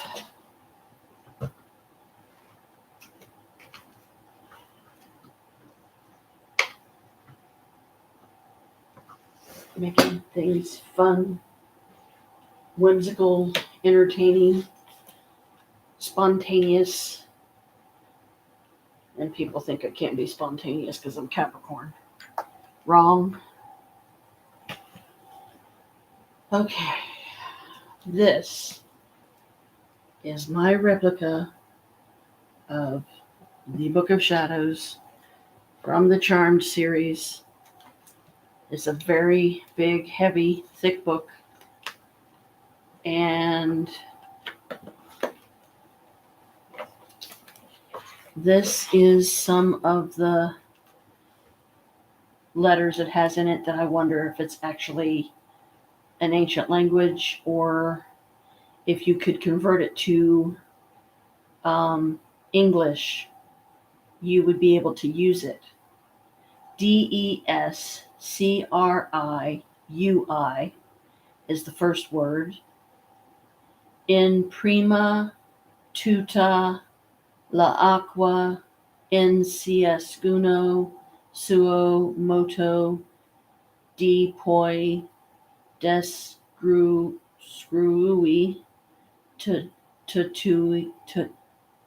tutti li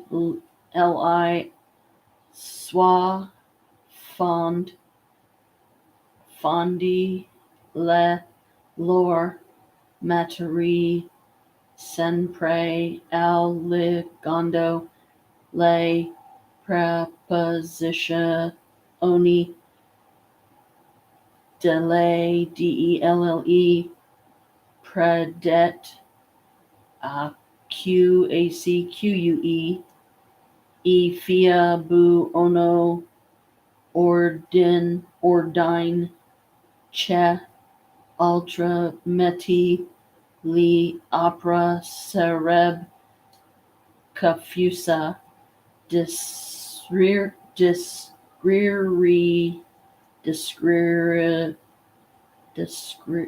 can't say that.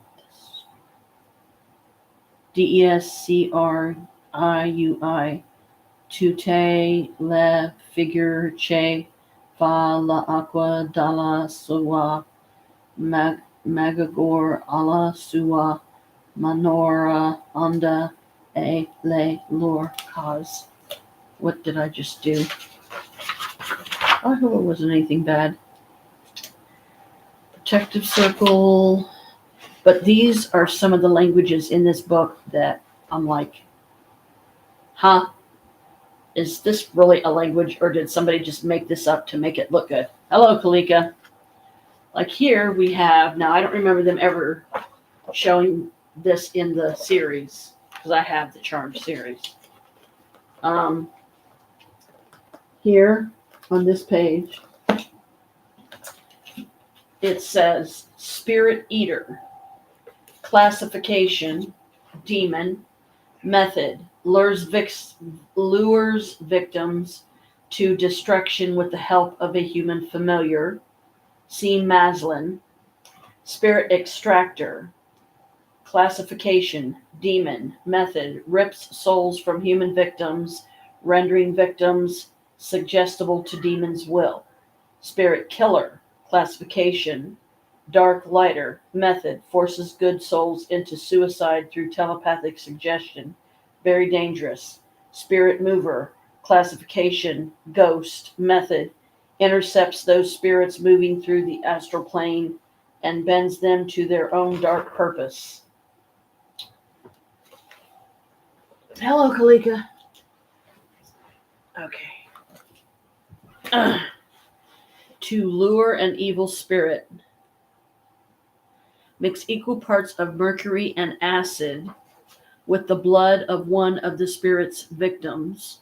Pour it over the grave of the one who is evil, leaving an epistle of your name and a counterfeit of your face.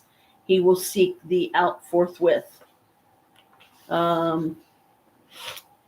To vanquish a ghost and return him to his rest. To fight the evil spirit on the astral plane, it is necessary to join him in death. Mix the following: a pinch of oleander, a pinch of jimson weed, a pinch of bloodroot, a pinch of hollyhock seeds. Grind to a fine powder and take with the juice of cranberries. After battle is joined, chant the following: ashes to ashes, spirit to spirit, take his soul, banish this evil. Continue chanting without ceasing until the evil spirit disintegrates. This spell must only be attempted with a partner. After not more than 4 minutes, the dead one must be awakened, lest she too becomes a spirit, in fact. So, here's one you guys probably remember if you've seen any of the Charmed series. Kali. Spirit sorceress cursed into her own dimension. She appears in reflections and has the power to possess innocents and uses them as pawns to usurp a witch's power and turn them to evil. To get rid of her, say, shatter her reflection.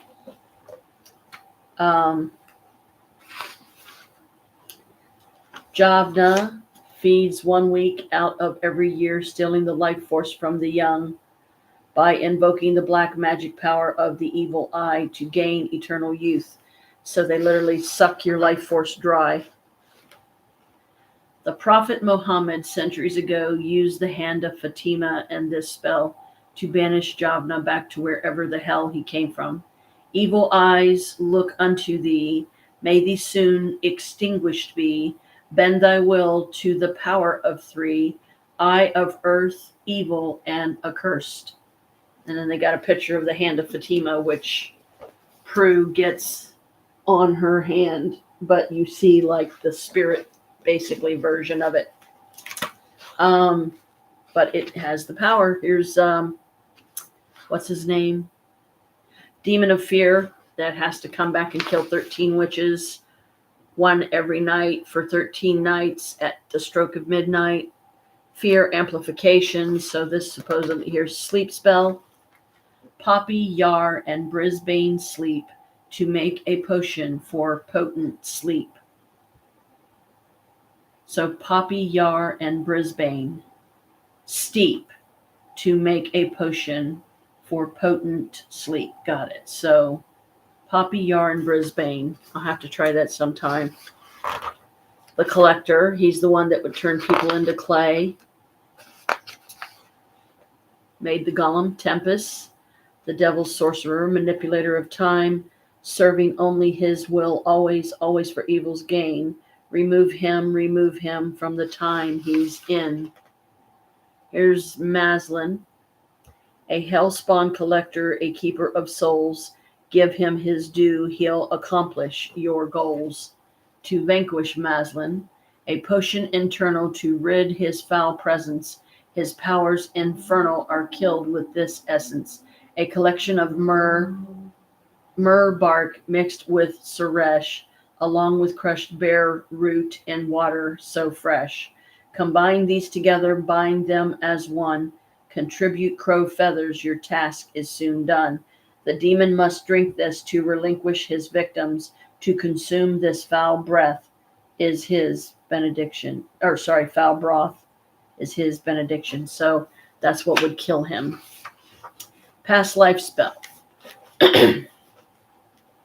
This one they did use a lot in the series, and I have tried it myself, actually speaking the words that are written down here, but I have yet to find a way to modify this spell to make it a real one, and I'm not saying it isn't, but I guess maybe it's one of those each witch has to find her way to get a spell like this to work. Remove the chains of time and space and make my spirit soar. Let these mortal arms embrace the life that haunts before. So you could literally go back to your most recent past life and find out who you were and what you did. And, it's pretty amazing. So this was my gift from Chris years ago. And he surprised the crap out of me. The day he gave this to me, I was like, oh, no, you didn't. I literally started crying. Some of what I love about this book is the blank pages. So you can literally add your own stuff. Oh, and this is Muses. I wish I could get this one to work the way it does in the book here. Beings of pure light whose sole purpose is to inspire people's passion and creativity. Like angels, they guide us with an unseen hand of inspiration. Unlike white lighters, muses are invisible,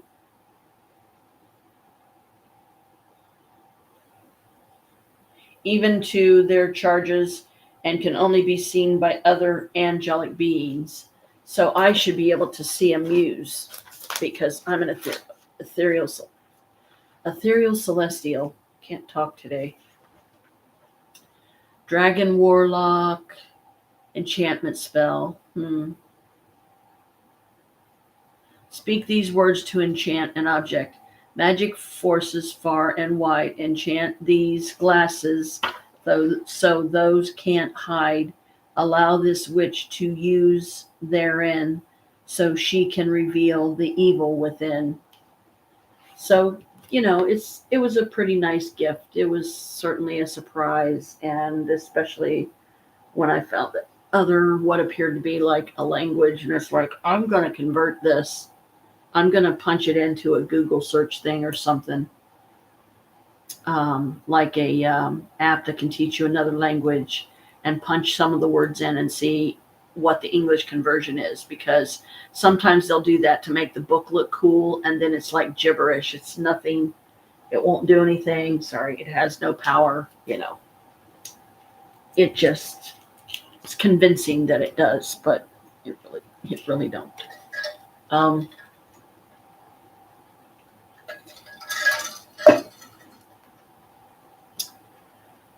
Oh man.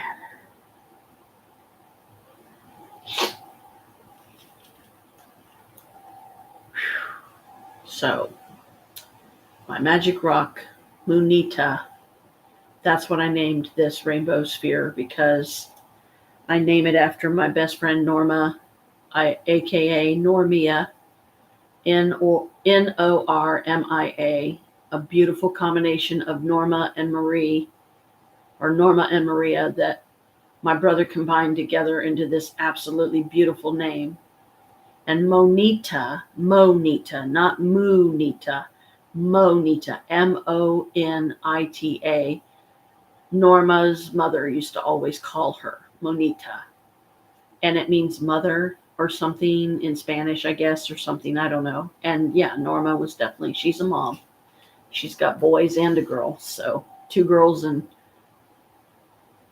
2 boys, I think, Michael and Sean, Paige. Anyway, I'm going to put this by my bedside tonight.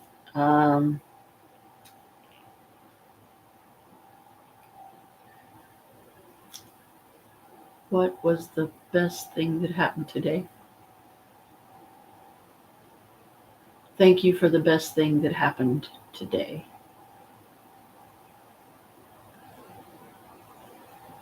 Thank you that Chris was able to have an okay birthday, and we got an awesome red velvet cake to eat now. But at least he finally got smart and decided to put it in the fridge, because these apartments and the way they're built and how messed up they are right now, yeah, I mean, the system that Chris has set up is good, and it does have its benefits, but the fan towers have to be at the right angles in each doorway to pull however much of the AC, the air conditioner unit in the bedroom, goes through the first fan that's in the bedroom doorway, and then the second fan is between the living room here, the power center, and the rest of the apartment. But you have to have them angled at the right spot. So I really would love to see some comments from any of you. Even 1 or 2 would be welcome and appreciated, to let me know that you're doing this journey with me, and I will keep up my part. I will be on here every day. Don't worry about the ones that you miss, because look at it this way. Whatever one you hit is the right one for you at that time in your life. Go for it. Do it. Get the book. Let that be the thing that inspires and encourages you to get the book, or you win it somehow as an ebook, which would be absolutely great. I'd be like, oh yeah, sign me up, I'll let you guys know. And remember, just do that at the end of each day. The last thing before you go to bed. Thank you for the best thing that happened today. Even if you don't know what that is, or you can't single out any one event, just thank you for the best thing that happened today, whatever it was. Even if I didn't see it, thank you for it anyway. So you're still acknowledging that you're trying to see it. And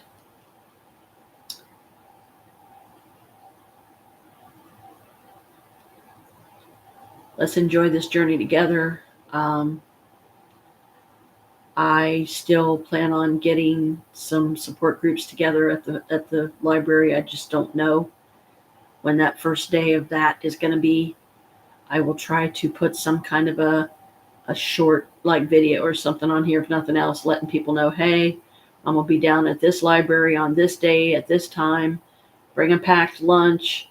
Come and say hi. We're gonna do a kind of a meet and greet. I will decide what the topic is going to be for that night, and I'll have to have a flexible schedule, in the sense that I'll have to find days and times that seem to work the best for the majority of people that want to be there. But because I do mine at a certain time and on a certain day, they can't be there because they have their own stuff going on. jobs and whatnot. So that's understandable. I want to accommodate everybody as best I can. But for now, I won't complain if men show up.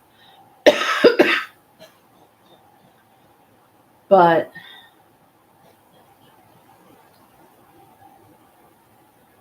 I would just rather it be women for a while until I get myself more glued back together, because even though it may seem like I'm, people are probably going, "What are you talking about? You look completely calm." Yeah, because of my magic flower here. But it's a new strain. I've got to learn my limits with it. I got to learn when to stop, when, okay, that's enough. Kind of like when you go to a bar and, oh, I'm cutting you off. You've had too many. So this is that thing. But it was a good trial run though. I'm really satisfied with the blend. It only cost me $19.60 because I'm a newbie at this dispensary, and I am absolutely thrilled that I finally made it in there yesterday. And now I've got me a couple of jars of the safest green on the planet. You can smell right now. The safest flower. And the versatility and the variety of things they had was just mind blowing. I couldn't tell you how many pages were on that kiosk, and I went through all the way to the bottom. I was like, damn. Excuse me, but I settled on Afternoon Delight. We'll see how much I have left, if anything, when Open Sky finally takes out their 100, because I don't know if they have yet or not. I already paid my $32.39 that I had to pay on my self card, so that's paid up again. So that gives me an extra $30 that I can kind of play around with, and I'm really proud of myself. I've been doing really good with that, and so that's some of that positivity and that optimism right there. And I remember before, when I did the secret summaries from the first book, there are 64 of those things, guys. Do you realize how much that is to write? Oh my gosh, why do you think I keep doing this? Doing this a lot, because the carpal tunnel, man, in my hands, it's bogus. It's just, I hate it. It's crazy. Meow! Kalika's like, Mom, why aren't you in bed yet? What's going on? Witch hours, daughter, witch hours. Sometimes, mommy just goes with it. But there is something I definitely need to do that I've been meaning to do. I need to clean this out, because I just filled my dugout here that this goes in of the new stuff today. See? It's right there. It's really nice. I really like it. So I'm trying to learn my comfort zone with it, and I need a pipe cleaner to clean it out. I'm thinking about getting myself some, but I might have to settle for the ones at like Dollar Tree or something.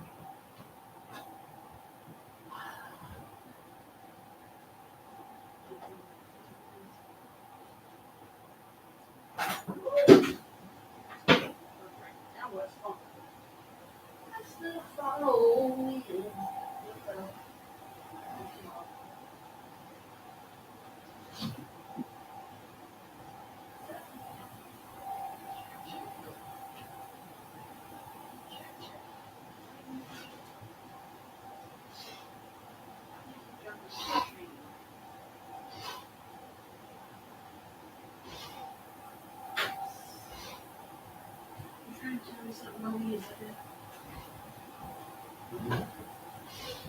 Oh well, whatever one I decide to use,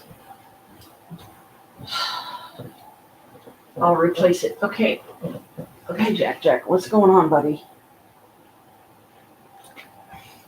Okay, I'm not sure which one of these. Let's go with this one.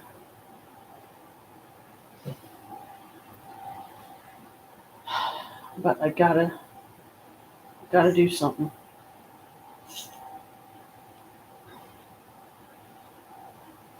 Oh my God, Jack, why do you keep jumping off?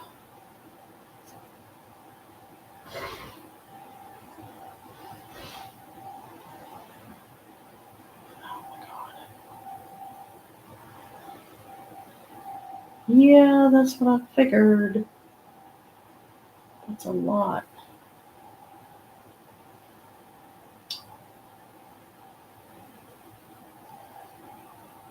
Hey, Boo. How you doing, buddy?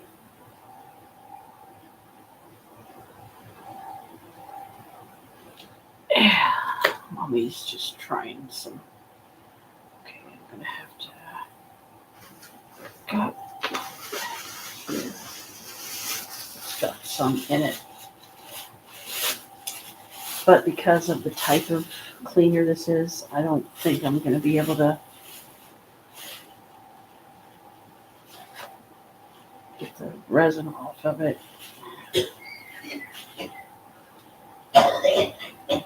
to the point that I might actually be able to smoke it.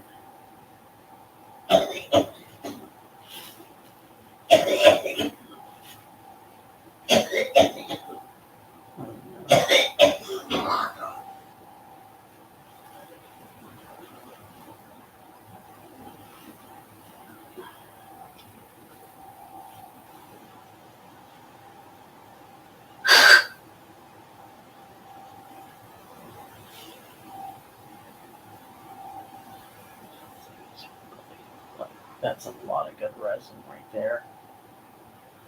Oh, it's sticky. I hate it when I have to waste resin. Okay, that's the second time now. Jack has jumped off this.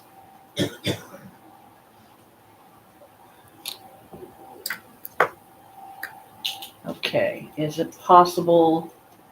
See if you okay? Yeah. That you want on here? Is that what you're wanting?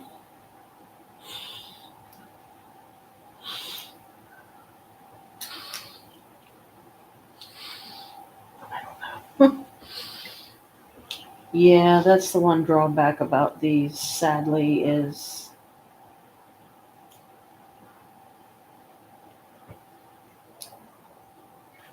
cleaning them out is not easy.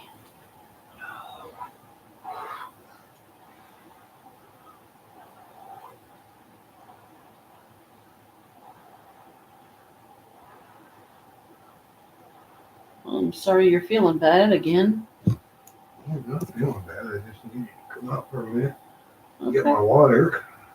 Ouch. And just as I was about ready to get up, I had that little coughing fit.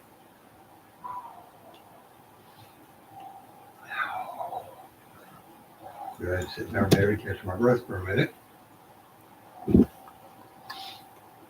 Just about the time I did, like I said, I ended up having a coughing fit. There's the boo. Boo, baby.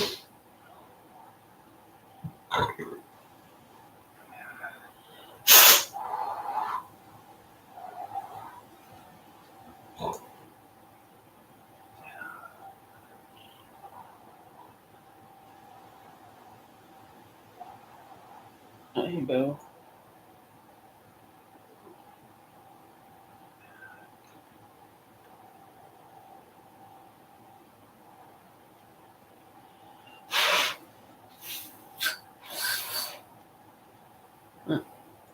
Seems to be going through at least a little better. Only drawback about these is it gets clogged. And sometimes this can be a real pain in the ass to clean it out. Because otherwise it ain't gonna hit right. It's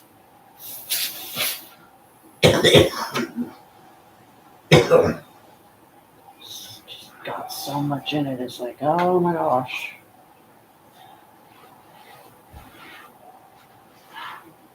There we go.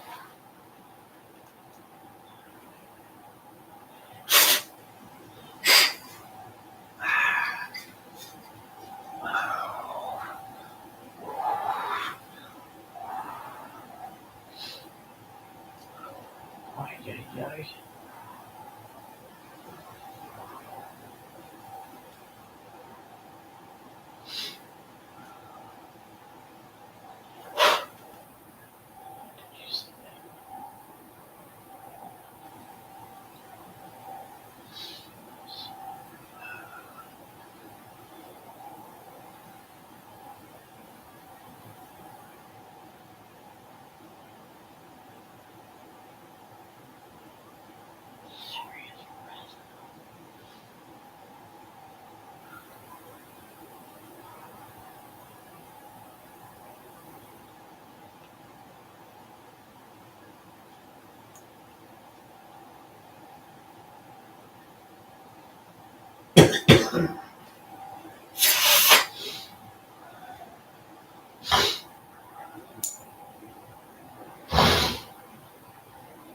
You needed some pipe cleaners. Yeah.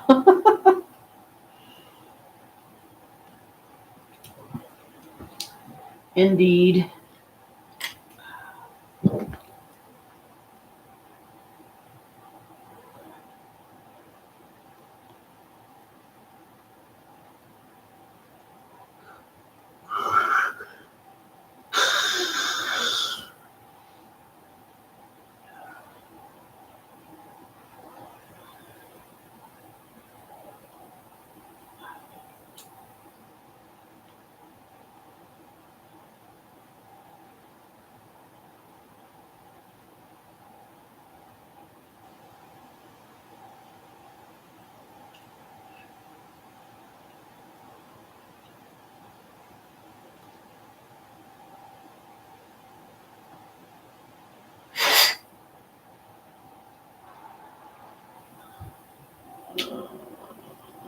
Slowly but surely. It's really, really difficult to get these out. That is probably like the only drawback I see of having a dugout is because the hole is so small already. Um, it don't take it long at all to get gunked up with all that good resin, and that's what you want.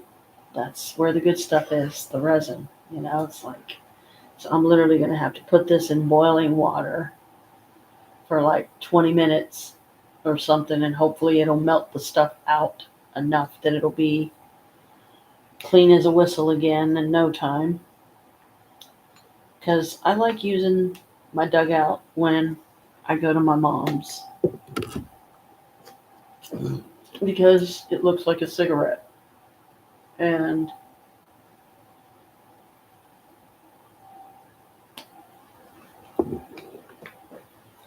I've never smoked a day in my life other than pot. So, like, if I ever toked on even a regular tobacco cigarette, I never inhaled it, not into my lungs. I would take it into my mouth and make it like I inhaled it, but then I'd blow it right back out.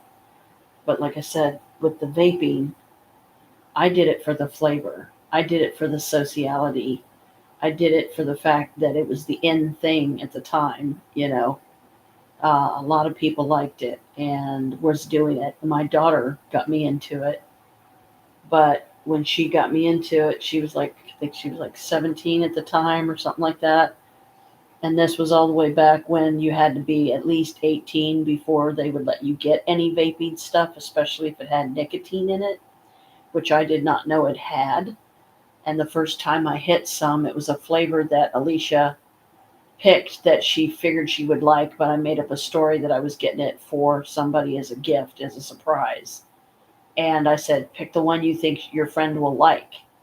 And she picked the one that she liked because she was 17. So we couldn't make it like I was buying that for her. And I know they have gummies over at the dispensary too. Maybe it's worth looking into getting a pack of the gummies over there, depending on what type of gummies they have and how expensive they are. But just to price them so that it's something that I can work on in the future as a goal to reach.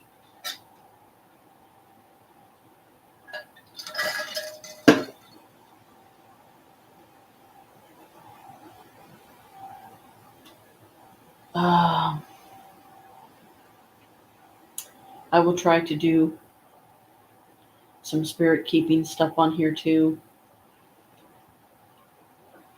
Oh, we've officially been on 3 hours now. It's 1:45, so I think I will go ahead and end this for now and see what today holds. And if at all possible, I will do another live stream tonight sometime when day is done and all the things that I have set for myself to do for the day, I call them my 5 daily tasks. I need to start doing those again so that I can get into the habit. And for each one I do, I check mark it off. Try to go easy on myself by doing just 5. And then even if I get a couple of them done one day and then a couple another day, that still counts. And I'm not overwhelming or exhausting myself trying to do it all at once like I tend to do. So, blessed be. Love you guys. Huggle kissies all around. Thank you for any new subscribers. Um, I hope this is, helping a lot of people, and it's certainly good therapy for me because I do feel like it's part of my destiny is to share my experiences and things that I've tried and bits and bubbles and witchy stuff and whatnot. But I'm just trying to make my way in the world like so many, and